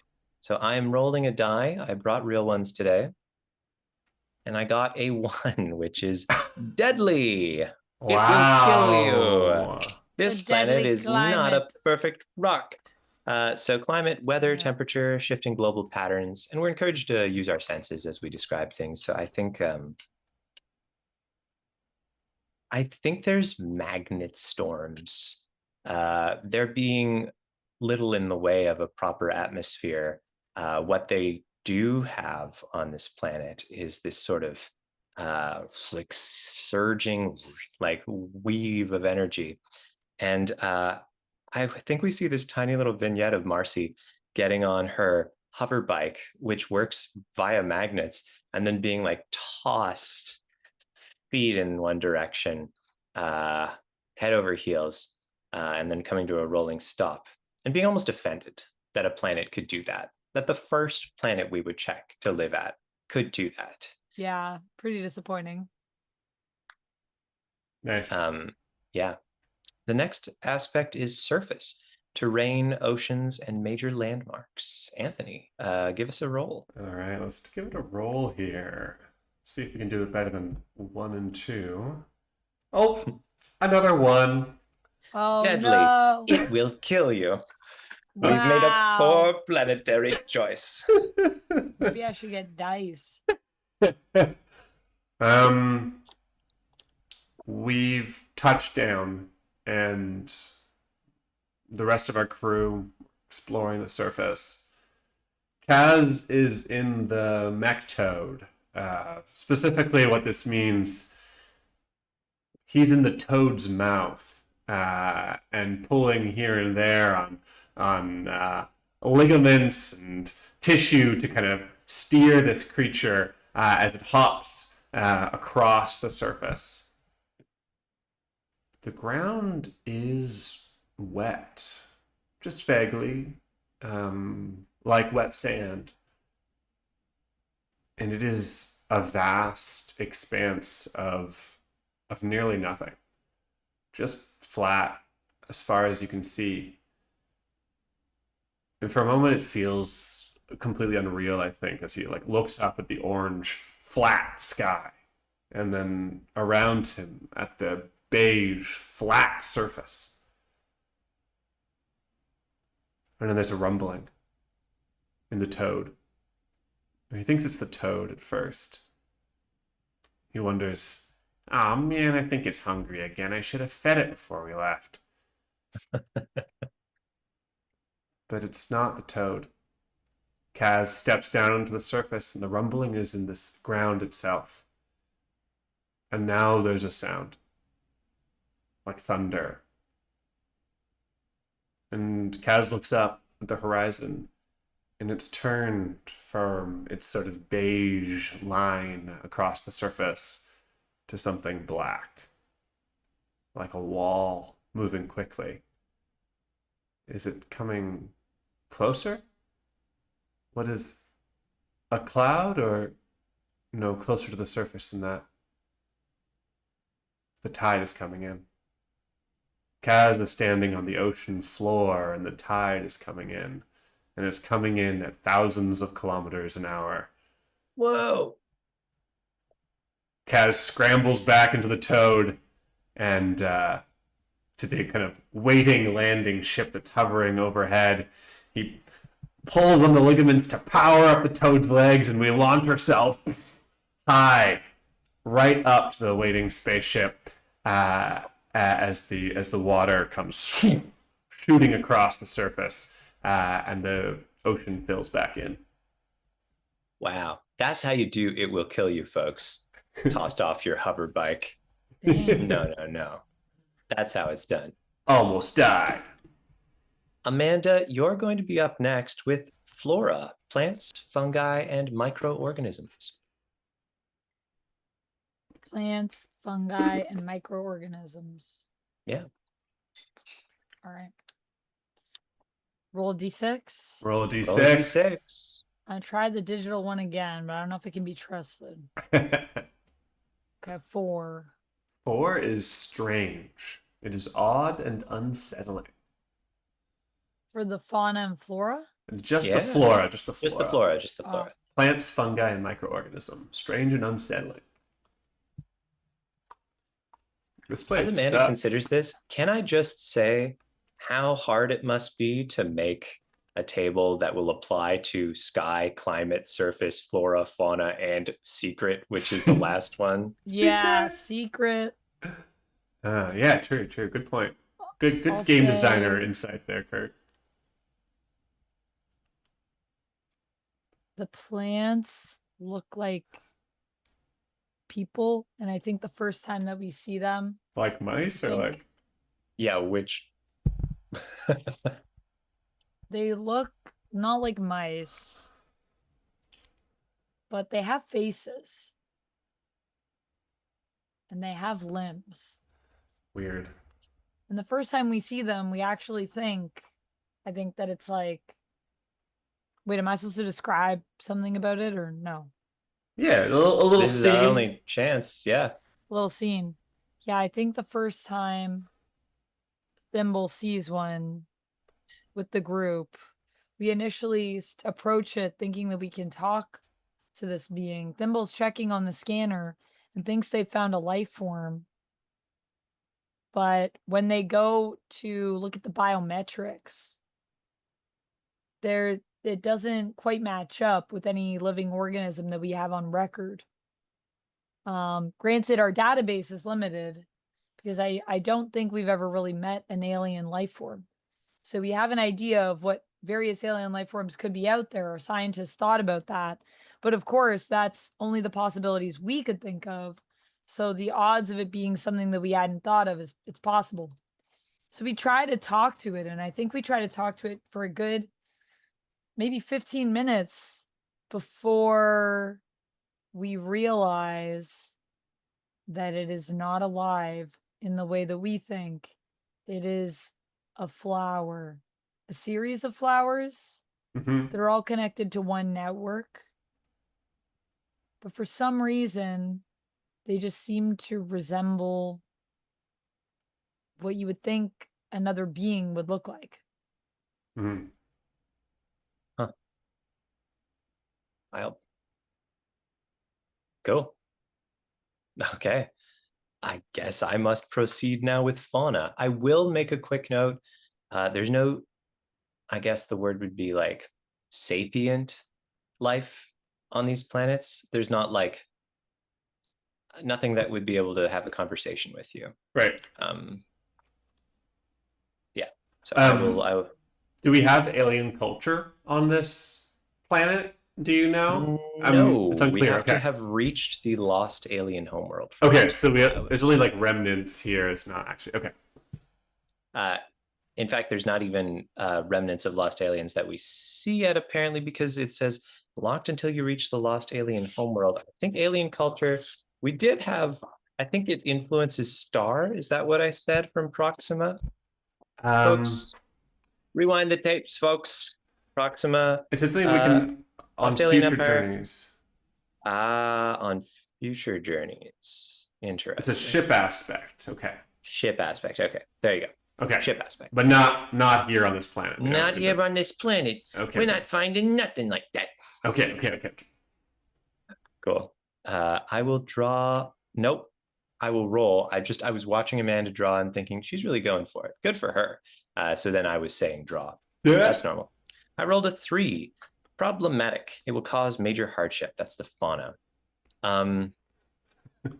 We see Kaz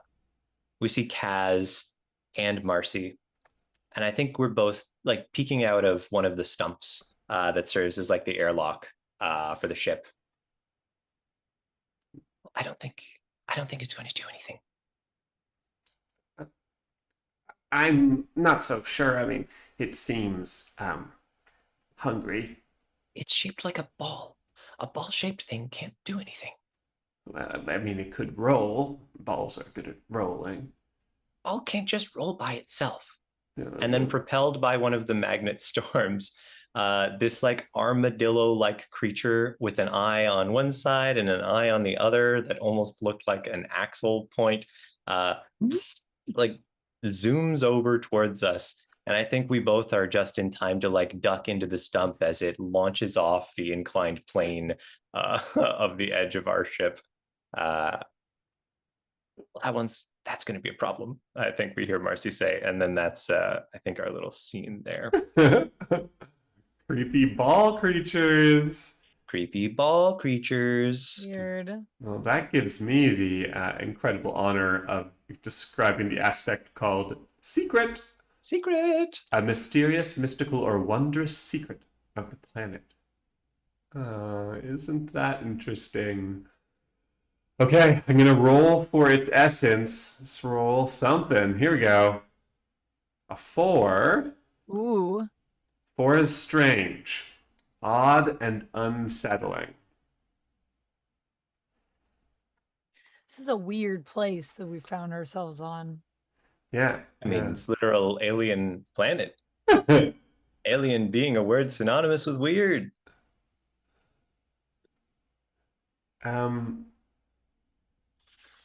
Okay. Yeah.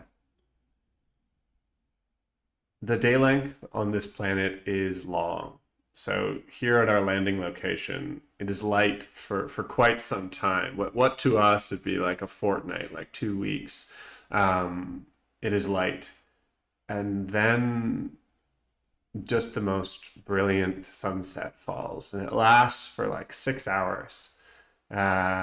and we sit in the stumps at the edge of the ship and we watch it. We've done, enough scientific exploration to know that this place is deadly and unsettling and hardly a home. And this is a nice change. But then night falls. Temperature drops by 20 degrees. And the forest that we're hovering nearby, the group of fauna, begins to rustle like a windstorm is coming here. Jeez, guys. We're dabbing. Dabbing at this Very great sneezy. story. Sorry, I'm very sneezy. Dab if you love the narrative. Do it at home. Do it or not, we're watching. Yeah, so the nearby forest, the sort of group of fauna that Thimble was exploring earlier, begins to rustle. And from this distance that we're at, it seems like a huge windstorm's coming through, but here the air is still. I ask Marcy to redirect the ship so we can hover nearby, and we do. And we look down out of the ports, and we can see these plants shaped like these vaguely humanoid creatures. We can see them moving, walking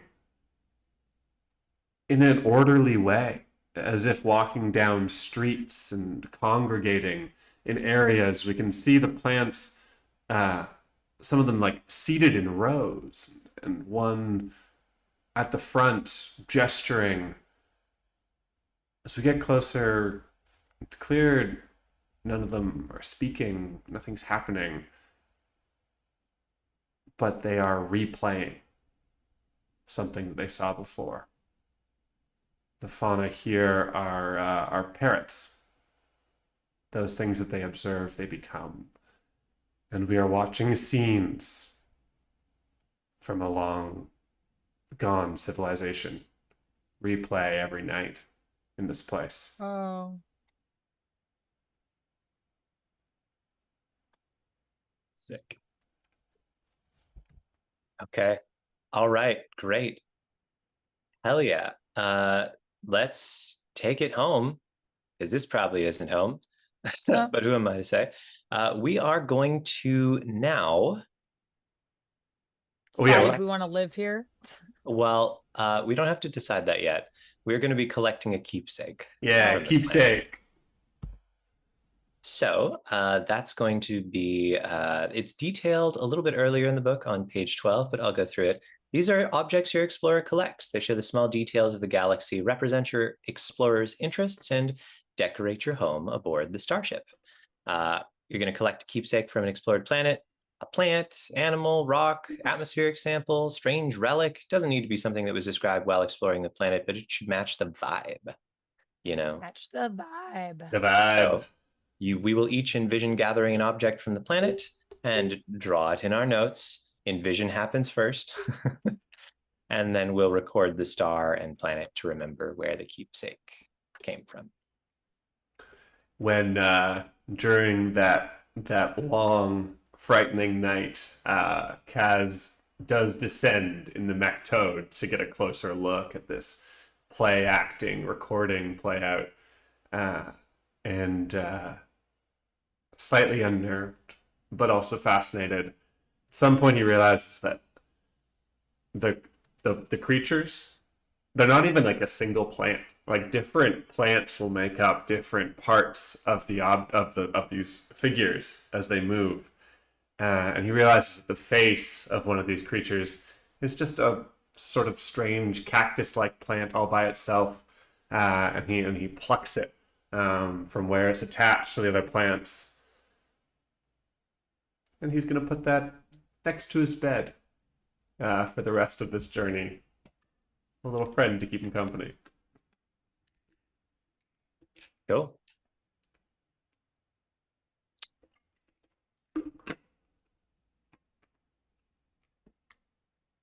I think I'm gonna take a clipping of one of the plants. I take one of the faces.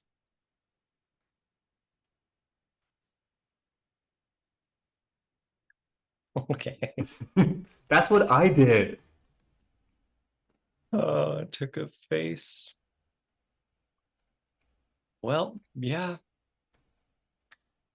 I guess. All right. Well, I'll give you a tiny scene with Marcy. I think the magnets have been plaguing her this whole time. The magnetic storms, absolutely infuriating, more than anybody else probably. But there is one thing that she figured out. If she got a certain group of little mineral fragments organized in just the right way, she could get them to all snap together with one magnetic click. And strangely, the magnets here, there's an element of magnetism to things that really wouldn't associate with magnetism traditionally. Maybe it's the storms, maybe it's something that she doesn't understand about physics. But I think as they're about to leave, she holds aloft this not yet snapped together chamber and then snaps it together in the air. And through the clear fragments of this, I guess like geodesic dome type structure, a lot of little plates that snap together, she has captured orange. It's just bright orange in nice, there. nice. I love that. Wow. That's good. That's A cool. little piece of the sky. Okay. We've all got keepsakes. We can doodle them in our. What do we think that planet was called, by the way? Ooh, yeah. I don't know if it asks us that. It might, and I just didn't notice, but What happens in our debrief? Do we do that? No. good question. Probably. Seems like the kind of thing that would happen now. Oh, yeah. Suggestions for an appropriate planet name. That's part of it. Oh, there you go. Yeah. We may wish to discuss how you could live on the planet, how this planet fits into the greater galaxy, how this planet compares to your old home, compliments and reprimands for the actions of other explorers, expedition leader being Amanda this time. So lead our little discussion, if you would, Amanda. Can we do it in character? Sure, yeah, that makes sense. Like what I think it should be called. No, so there's a Any list. of the things We just discuss. Okay, there's a list of discussion topics on page Debrief. 21 and debrief. 21. A bulleted list. Or you can watch our stream. It's also there. Yeah, I saw on the stream we had it up. Let me see.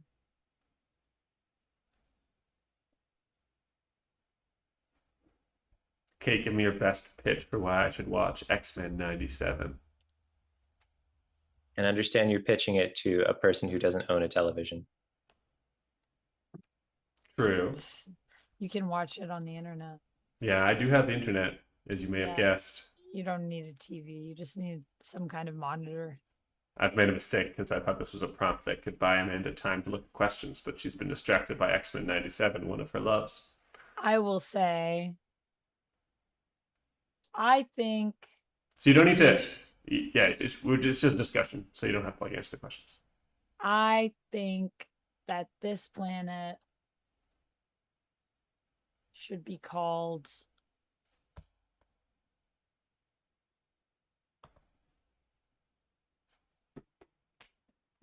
Orange Apocalypse. Well, I don't know if that's an appropriate name, shoots back Marcy. I think orange is hardly the only thing about it. Apocalypse is hardly an appropriate suffix. There are quite many interesting details of the planet we could enumerate. And I think it might be preemptive to say that... for a name, then? Well, I don't know. It seems odd to name something that we've spent so little time on, doesn't it? Proxima 1. Because it's the first planet at Proxima. It's a logical name we'll remember. Maybe it should be Orange Apocalypse. Okay. Proxima 1 doesn't tell us anything about the planet. I'm just saying. We should go through the decided upon steps of every planetary debrief, okay? First, we're supposed to think about plans for living on this planet. If we face a fuel shortage or some other disaster on board, we may have to resort to living here. So Um, Marcy snorts. I guess we'll just never ride hover bikes again then. okay, there are some downsides. What would we eat on this planet? The people, I mean the plants. Are you The people, telling me the plants. that you want to eat something that looks like this? I did some testing, and most of the hand plants seem to be a fleshy fruit of some sort. It could be eaten fresh or even maybe fermented. We still don't know what happened to the life forms that were here. What if this is what happened to them? What if they turned into plants? I suppose if we spent long enough here, we would find out, wouldn't we? It all seems to repeat and repeat and repeat, but I find it unsettling imagining them repeating us. Yeah, I don't like that either. But I would like to be able to observe more of the actions of the plants. I think we could put together a full story of what happened to these creatures. Well, that just leaves the question of the tides, doesn't it? Giant waves. If we Yeah, that's kind of a problem. And the storms? well, we maybe get better at weather forecasting, so we could prepare. And as long as we stay away from the ocean basins, they are 80% of the planetary surface. But if we stay away from them, then the tides aren't a concern. Well, I mean, I suppose if you put it that way, it doesn't seem so bad. I just think we need to Have be this- more optimistic because we don't know what's out there. What was your favorite thing about it?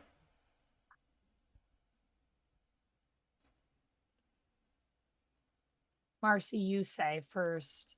I'm still thinking. I liked the orange.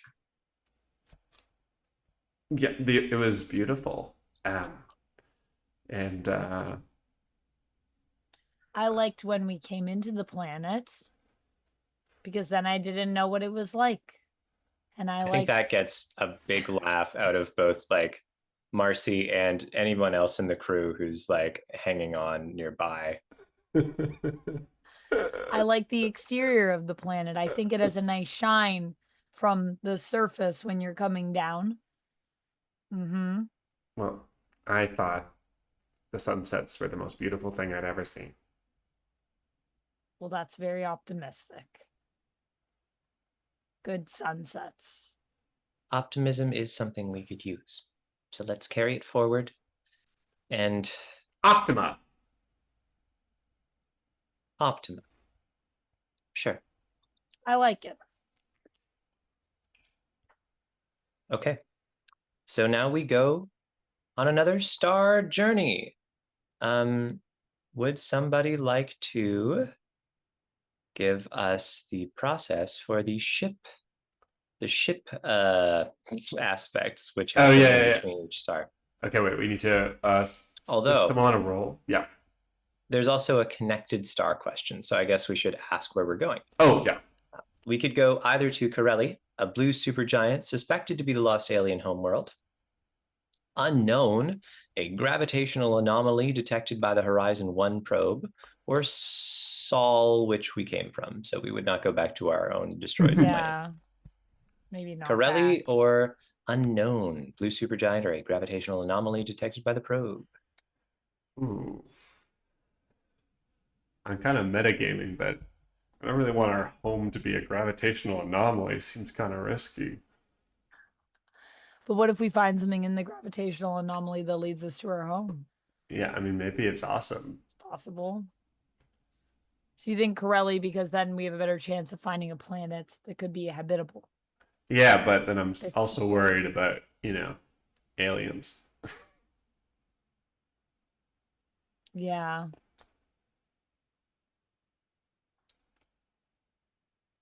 I am, as a player, very attracted to, I don't know, what's there? Unknown. Yeah, me too, me too. Okay, let's just do it. That's right. We can't not. We're going to we're the gonna- unknown. Going to the unknown. Going to the unknown. We are That going reminds me of to. that song from Frozen 2. Didn't see it. Only saw Frozen 1. I only saw would Frozen somebody- 3. Yeah, what? think We that's need coming one of soon. the ship aspects. And would somebody else like to be the envisioning one with this ship aspect? It was me last time, so not me. Yeah. Nice. I guess Frozen Amanda 3 is just coming out was. next year. Oh, really? Are they going to add a third princess? Because in the first one they had Anna, and in the second one they created Elsa. She wasn't in the first one. Okay. Okay, Kurt's never seen anything. All right. Amanda, why don't you give us a roll for our ship aspects? Just give us a Okay. roll of a d6. Okay. And then do it again. 5. Oh, Great. And then do it are we again. allowed that one? Oh, we Yes, are. because we just unlocked it. Whoa, influence from lost aliens. 6. Division. Where was this when we were looking at a planet? Where were these rolls? These would have been great. No, they weren't ready. It wasn't Some the right high planet. rolls. It Wasn't wasn't the a right one. perfect rock. Optima was not it. A new faction has formed in response to the aliens. Are you aligned or opposed to this faction? Alternatively, we can choose which one of these we want to explore if we feel like that's a little too specific. I guess, you know what? Amanda's got the mic here, but we did just have an in-character discussion about aliens. We did. I So- think. Yeah. I just What were you do gonna you say? want division or do you want something else? Is the first question. You could choose another one if you're not super inspired by the faction, but also faction could be interesting.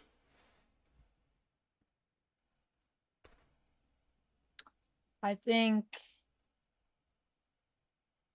think that Thimble is aligned with the faction. And I think it's that some people believe that some people are basically like looking for alien life out here Mm. in the crew. Do they want it to like save us? Like, are they looking for someone I to host us, to protect us? I think they're just looking for the proof that life can exist, that there can be other civilizations somewhere out in the stars. And I think that the core of the group is that, if we don't believe in this, then how do we ever think it will be possible to find another habitable planet? So I think there's a group of people on the ship, including Thimble, who are hopeful that we will find some kind of alien life to cement that we can exist somewhere else. Cool. Kaz Am I supposed to do is. a scene or no? You could if you Envision. wanted to, yeah. A little moment if you wanted. I think Thimble and a few of the other crew members are having a little meeting in the cantina to discuss, based on our findings on Optima, what kind of life we think could have been there and where that life could have gone, if there could be a way to find them again, if they still survive somewhere out there. Yeah. I guess we see a glimpse of Marcy is like twirling the geodesic dome of orange on her finger, which now that I say it, looks remarkably like a basketball being spun. And I think that's what she does when she's in thought. So she's trying to like focus, to decide, seeing this rift, because there are some crew who are afraid of the idea of encountering intelligent life. And a part of her is among them. This concern, this worry, this something eating at her that there could be people that will never understand. People, but people so different that there could be no bridge between them. And she's been having dreams of moments of ostracization in her life, but instead of whoever's made her feel outside of things, it's been this unknowable, like alien presence in the loo. Mm. I think I guess Kaz is like are you guys having a pro faction meeting? Is that what's going on here? We're just discussing the possibilities. Okay. I think from the back of the crowd, midway through the discussion, Kaz squeaks up. I just don't want you to get your hopes up, guys. The signs are bad. As far as we can tell, there used to be alien life on these planets. And they're not there anymore. But maybe like us, they simply went somewhere else. Why would they all leave unless we've only ever seen them all leave a planet for one reason before, and that's us right here. Well, yeah, but maybe something changed on their planet too. And while it might look stable enough, I mean, Proxima was not a perfect planet. I think you're making excuses. You don't need something else out there. We can do it. All we need is us. We're the aliens now. We're off on a strange new system. We're exploring new worlds. We are everything we need. What are you afraid of then? Nothing. I just don't want you guys getting your hopes up. I don't want you to lose faith in this. We're not. We're just talking about the potential of if we were to find something, what it could lead to, and other findings that could result from connecting with other species. Sure, Thimble. Sure. I just wanted to say my piece. And Kaz grabs a seed and heads out of the room. I think Thimble sits back down with everybody, but looks after Kaz, kind of like a little disheartened. And then goes back to discussing what kinds of alien species could exist based on our findings from the planet. Cool. They're not as enthusiastic as they were before. Shall we call it there?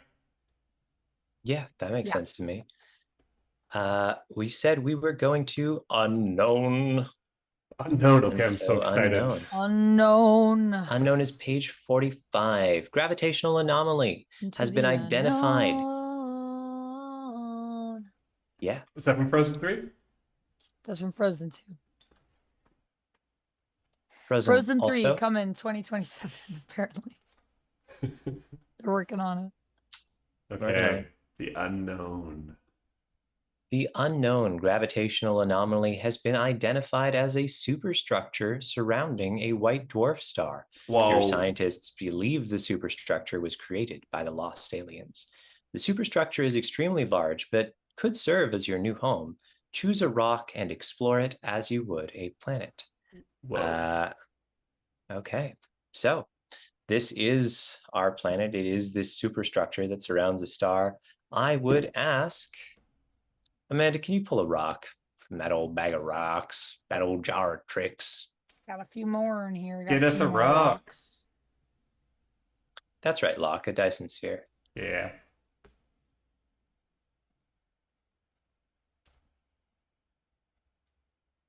Whoa. Wait. Let me change scene, sorry. Whoa. So smooth and gray, like a little sarcophagus.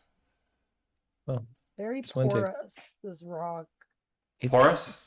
Really beautiful. There's the butt. There's the head.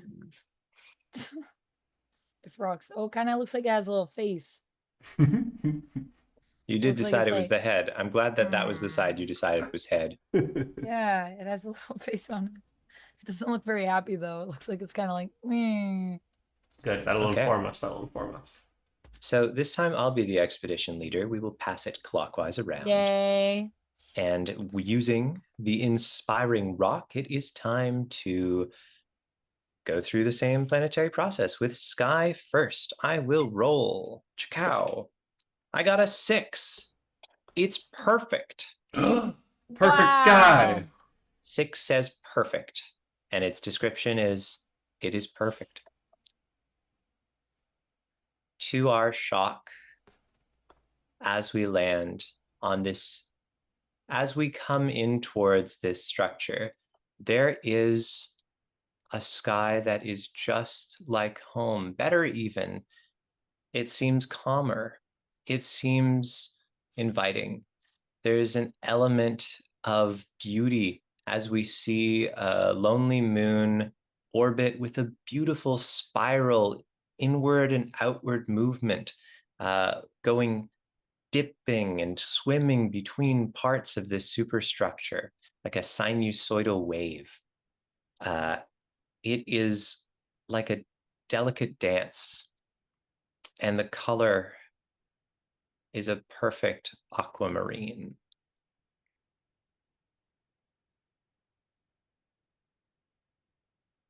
Cool. Wow. Cool. That's a nice sky. It's a nice sky. It's a perfect sky.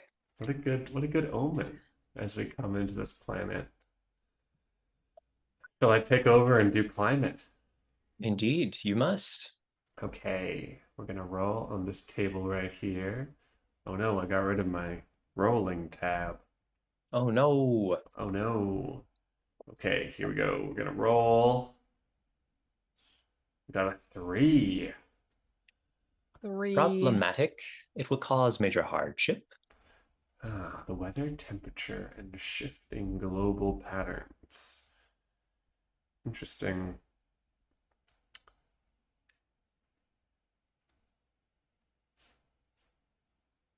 Kaz is the first out of the lander ship. The lander looks like a massive nut that falls from the tree and lands with sort of a clang on the surface. The hatch opens, and Kaz, protected by the mecha toad and the clear membrane that goes over the mouth to protect him, looks out over the surface.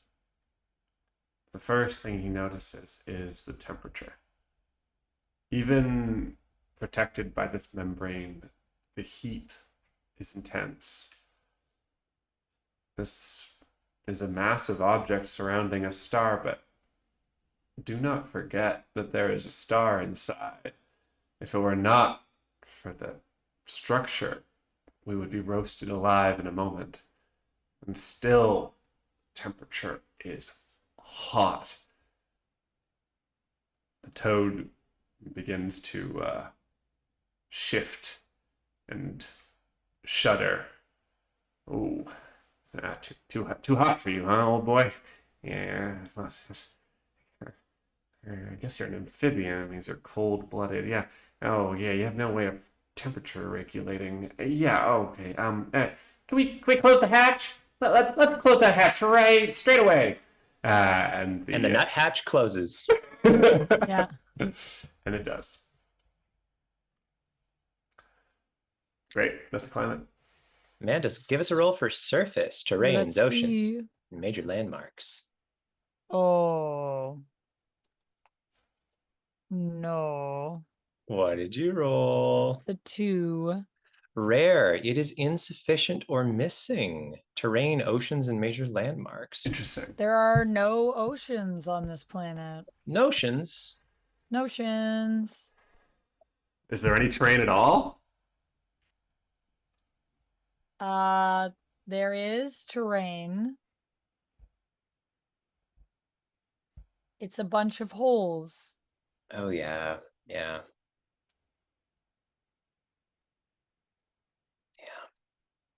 But no water. Just an unsettling webbed surface of rock. Isn't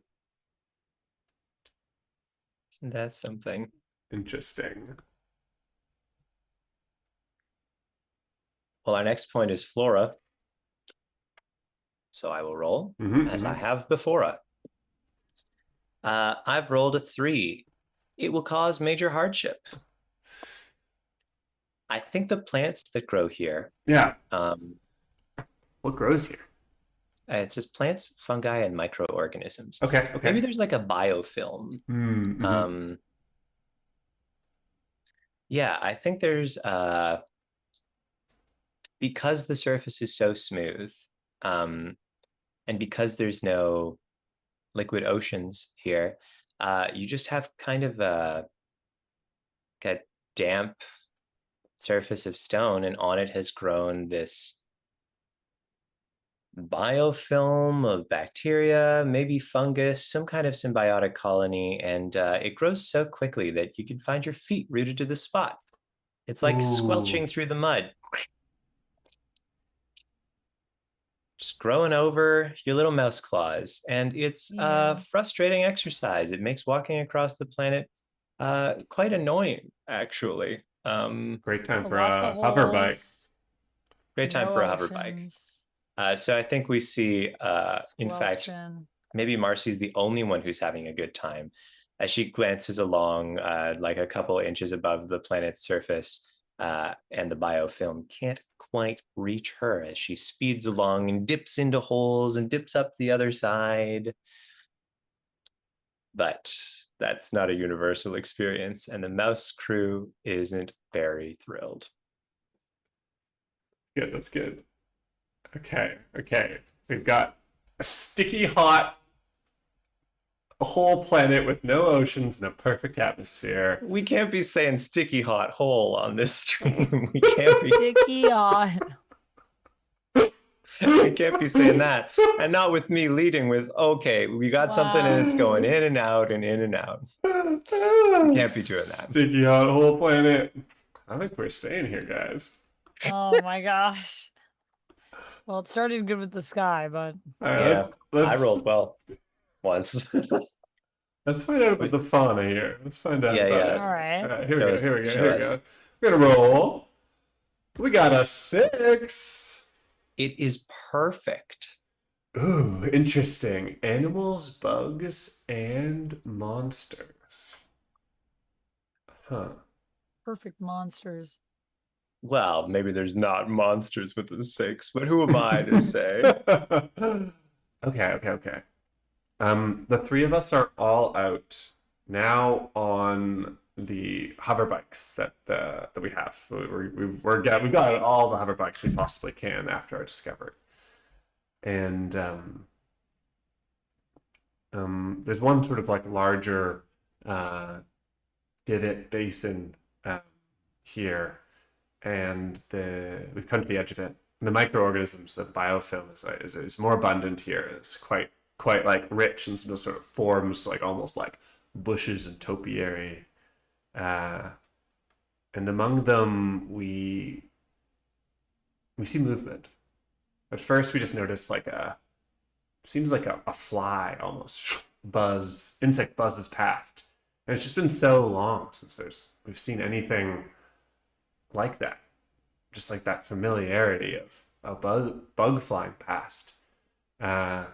It's almost like it almost takes us by surprise. We kind of ignore it at first, and then Kaz sort of stops. Guys, wait, I think there's insects here. Yeah, like home. And we look down into this basin here. Marcy, what's your favorite animal from back home?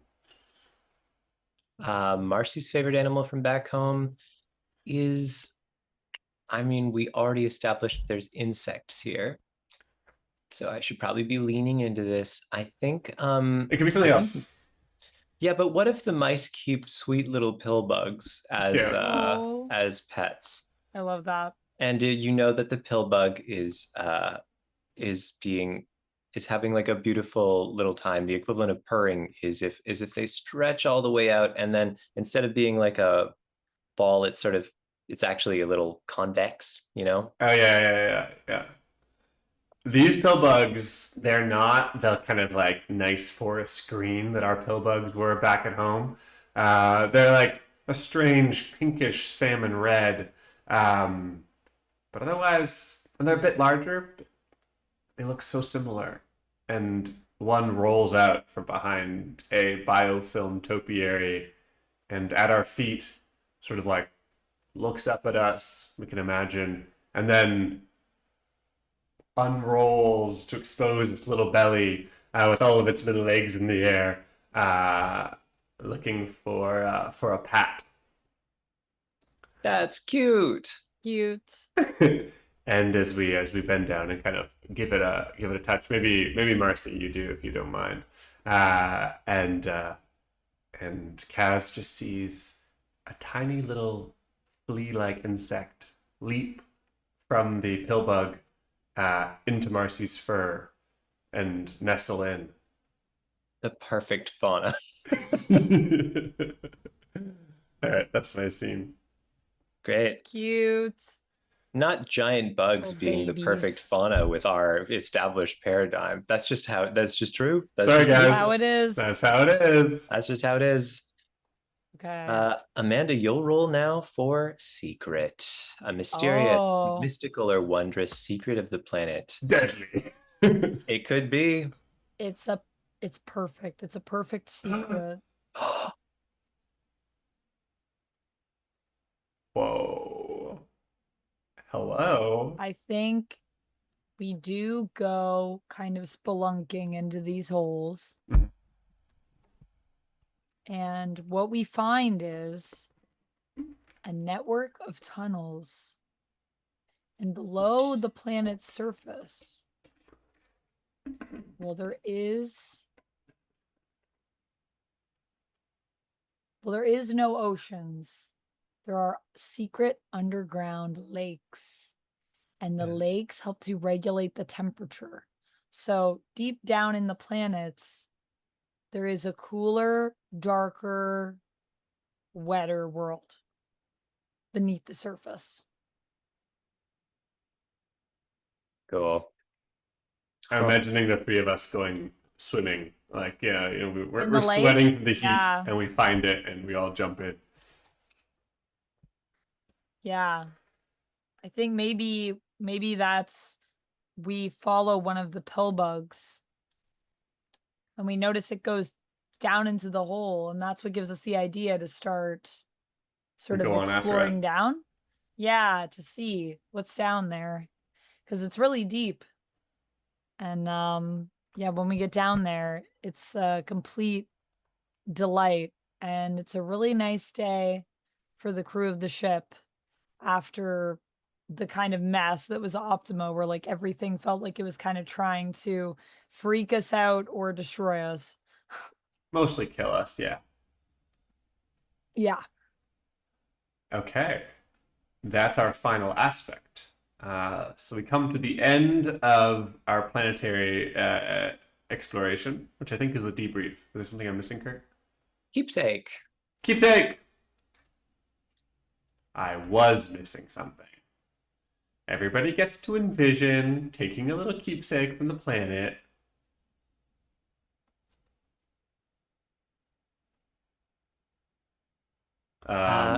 Yeah, I think Marcy cultivates it's called a growth medium. Okay. Something like an agar that you would have in a lab.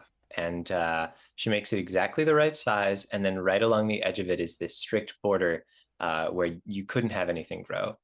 And it takes very little prompting for the moss is what they're calling this too quick growing biofilm, for it to just like spread across that. And then I think once contained, suddenly that aggressive growth is not so bad.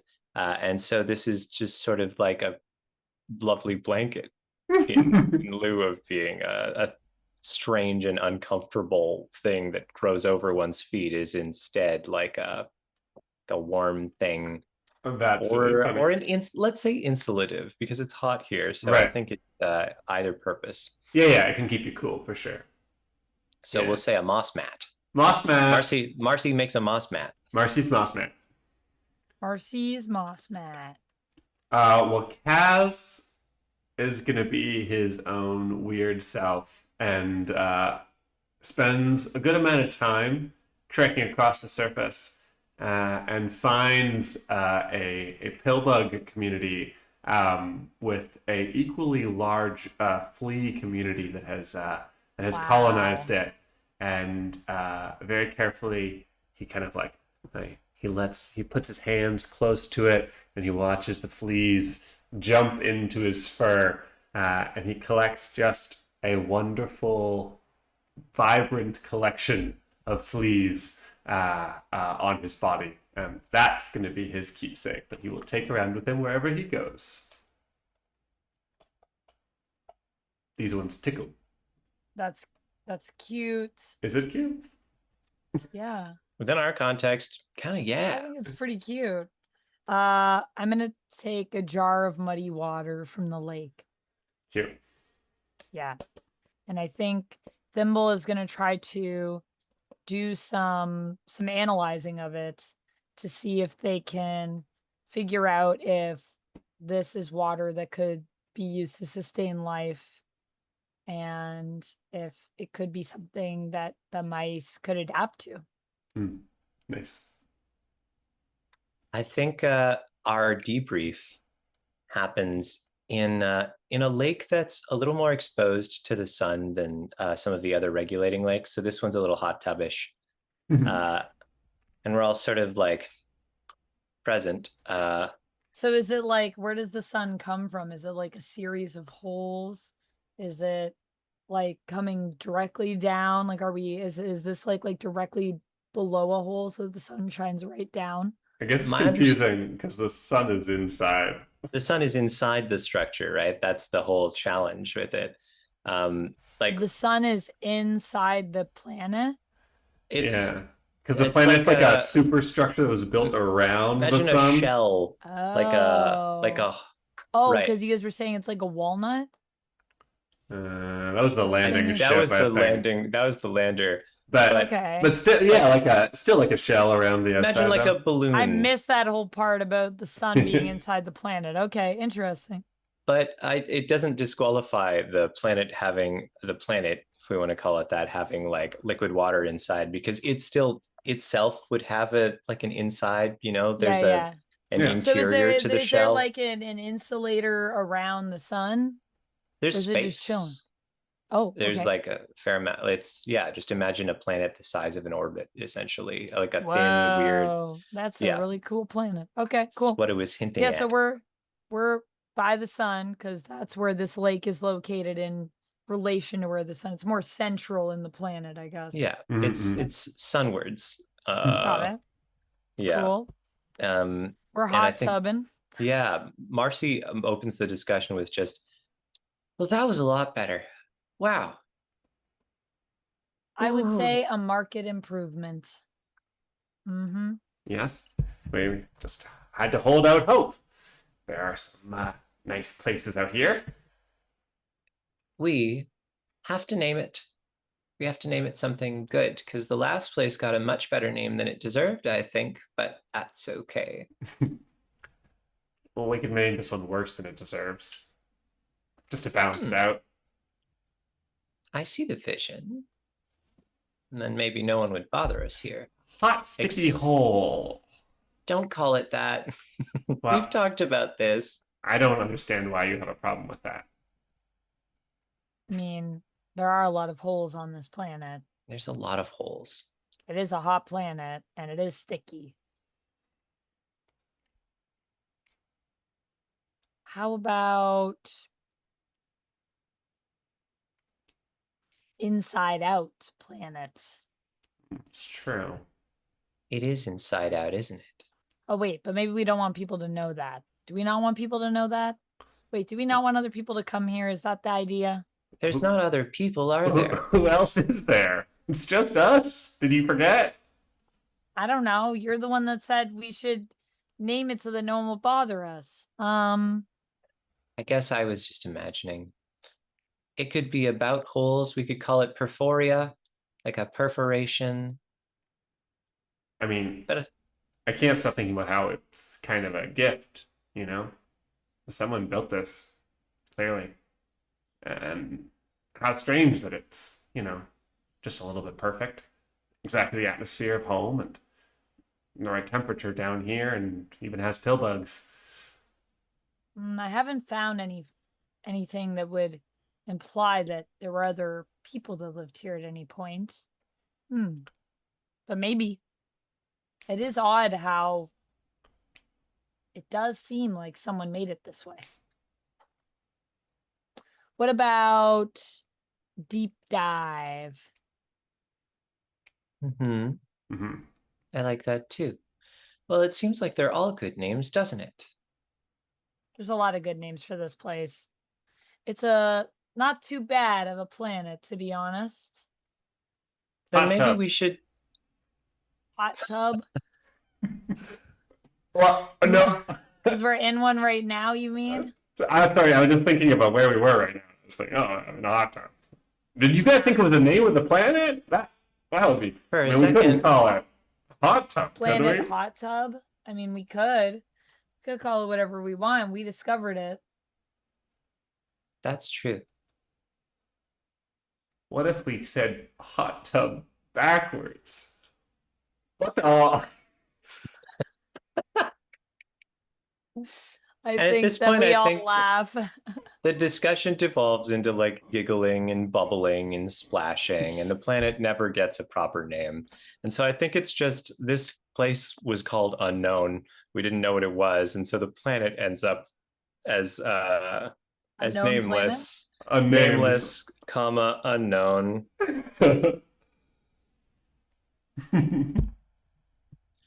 Now, I think in Thimble's notes they have their own nickname for it, which is hot stuff. yeah, why wouldn't they? Now we've got a bit of a crossroads before us. It being the time that it is, I feel like given how well that went for our little mice, part of me is just thinking, why wouldn't they settle on this place that they couldn't imagine existed? Yeah, yeah, I have that feeling Pill too. bugs. They got pill bugs. The only thing is, I don't know if there'd be enough water to sustain them. But they're mice, so I don't know how much water they need. And lakes would be fresh water, which would be the more important water for you to have. Mm-hmm. We're very good at bioengineering, so imagine the environments that you could create. That's true. And I imagine these are the discussions that sort of go back and forth as the crew contemplates whether or not to awaken the rest of the mice until after a certain moment they land on it. So choose your new home is a section in the book.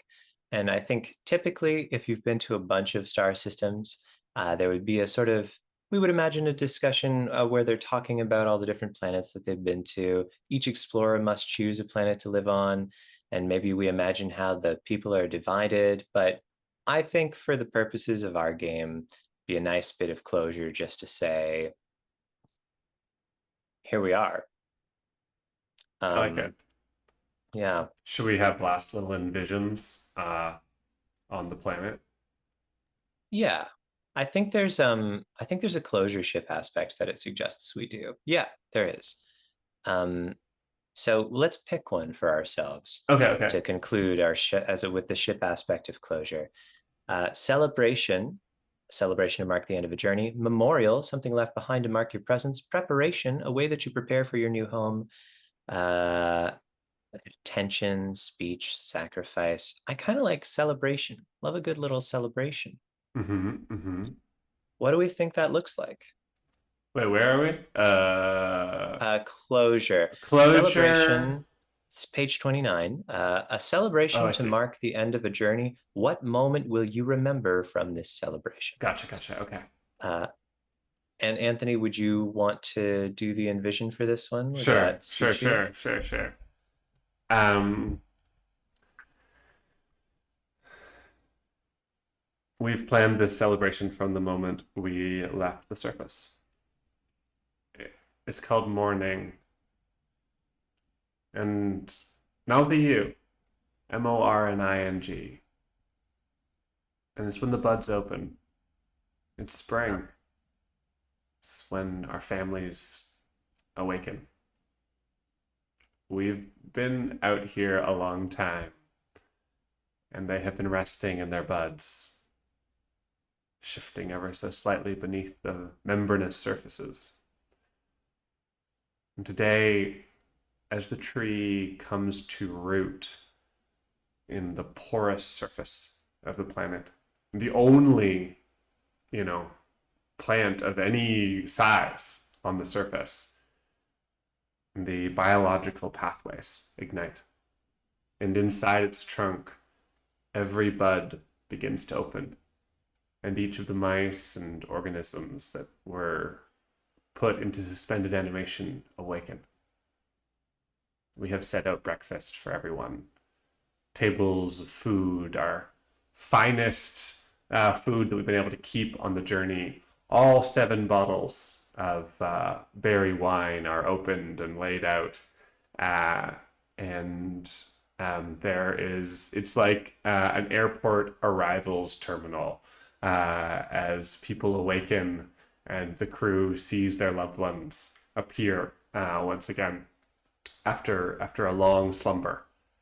There is so much joy in the air, and the crew is excitedly showing people outside to see the pools that we've sort of strategically placed, the tree, so there's pools around the roots, and the pill bugs that we've gathered, and the beautiful open expanse of our new home.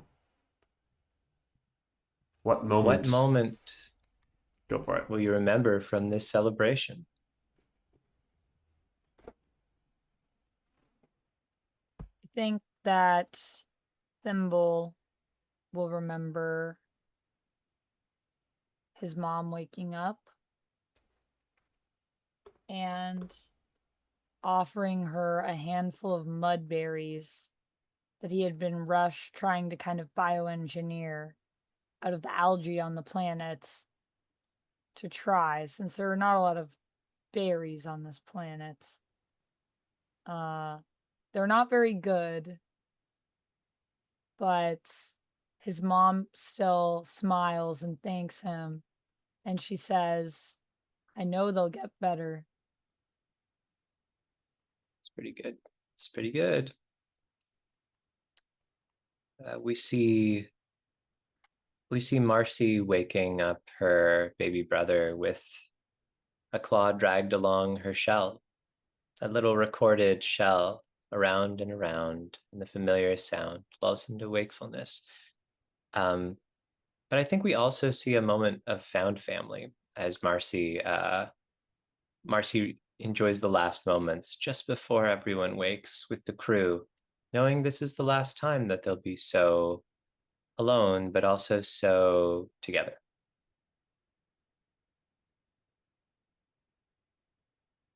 Kaz watches the tunnels fill with mice exploring and celebrating. He's surrounded by a crowd, by people, something that hasn't happened in years and years. And he looks out into the tunnels. From hollow world to hollow world. Who would have thought another one would save us? Ooh. That's it. That's our closer for sure. Thank you to everyone who joined us today for this playthrough of A Perfect Rock by Nick from Deep Dark Games. And if you're watching this in the future, Nick, Thank you, Nick. thank you. And thank you for, by the way, the copy of the game, which Nick passed along with no expectation. I don't even know if Nick knew that I did this. Just is a sweetheart who passed along a copy, and I think I passed along one of my own as well. Aw. That's a little bit of a design community, folks. That's how you have a lovely little time. We have things you can redeem with bits. On-screen celebration is just what happened with the characters is the thing. Celebration! Into the unknown is where we went. So, that brings us to just about the end of our session here. But as always, there is just a little bit of closing rituals, and that begins with us asking Amanda, "Hey, Amanda, you got anything you want to plug today?" I will have new videos coming to my YouTube. I will be streaming again sometime this week. I don't know when yet because my life feels a little chaotic as I'm preparing for my trip to be gone for a week, and I'm kind of losing my mind in preparation. So stay tuned. I'm sure I will be streaming at some point once I feel like I have a better handle on everything else that I need to be doing. But yeah, so you can catch me live at twitch.tv/VampX13 some point this week, and check out the YouTube VampX13 for more videos where I'll be talking about Vampire Lestat, House of the Dragon, X-Men 97, and more. Sick. And thank you for the Kate, bits, thank Kate. you. Aw. Just a bit of a nice gesture, one might say. This is a bits celebration now. All the bits. I actually have something that I can point some of you towards, but only if you speak Spanish. This week, something happened that happens every now and again, which is that I had a suspiciously large number of people looking at my game on itch.io, and I learned that a Spanish language YouTube channel shot a surprisingly polished and well-edited video of one of my games being played. Surprising because I'm just a little guy, folks. So if you do speak Spanish, they're very funny. I watched it with the auto captions and it was chaos. I've linked it in both of the chats. Just a very funny group of people doing absolute chaos with sock puppets. Even like like a different camera that they showed during the commercials. If you're not familiar with my game Sock Puppets, that won't mean very much to you. But if you speak Spanish or you are willing to tough it out through captions, they're very funny. But that's enough of a plug that surely only is relevant to a tiny percentage of you. I will pass the mic over to Anthony. Anthony, do you know where we're going? I think so. I am always worried that I'm about to raid into a channel that's going to stop their stream. I've done it a couple times, but even if this is the case, I think this is a good place for us to end up. Let's head on over to Jess the Human stream if you are in the mood nice. for some more TTRPGs. They are playing a game. They're playing a game called Lift the Veil. I actually don't know too much about the game, but they're raising money for Immigrant Defenders Law Center, and it looks like a fun vibe as I've been peeking in. So let's head on over there if you want to go support and maybe see some more games get played. Yeah, great. Well, Love it. there is a raid message you can copy paste if you're headed on over there and want to let them know that we are arriving. That would be amazing. And thank you everybody for joining us this week. That was super fun, and we will be back over the next couple of weeks, maybe just a couple of us over the next 2 or so weeks to play more games and hang out with y'all. Until then, have a lovely week. See you later, folks. Bye. Bye.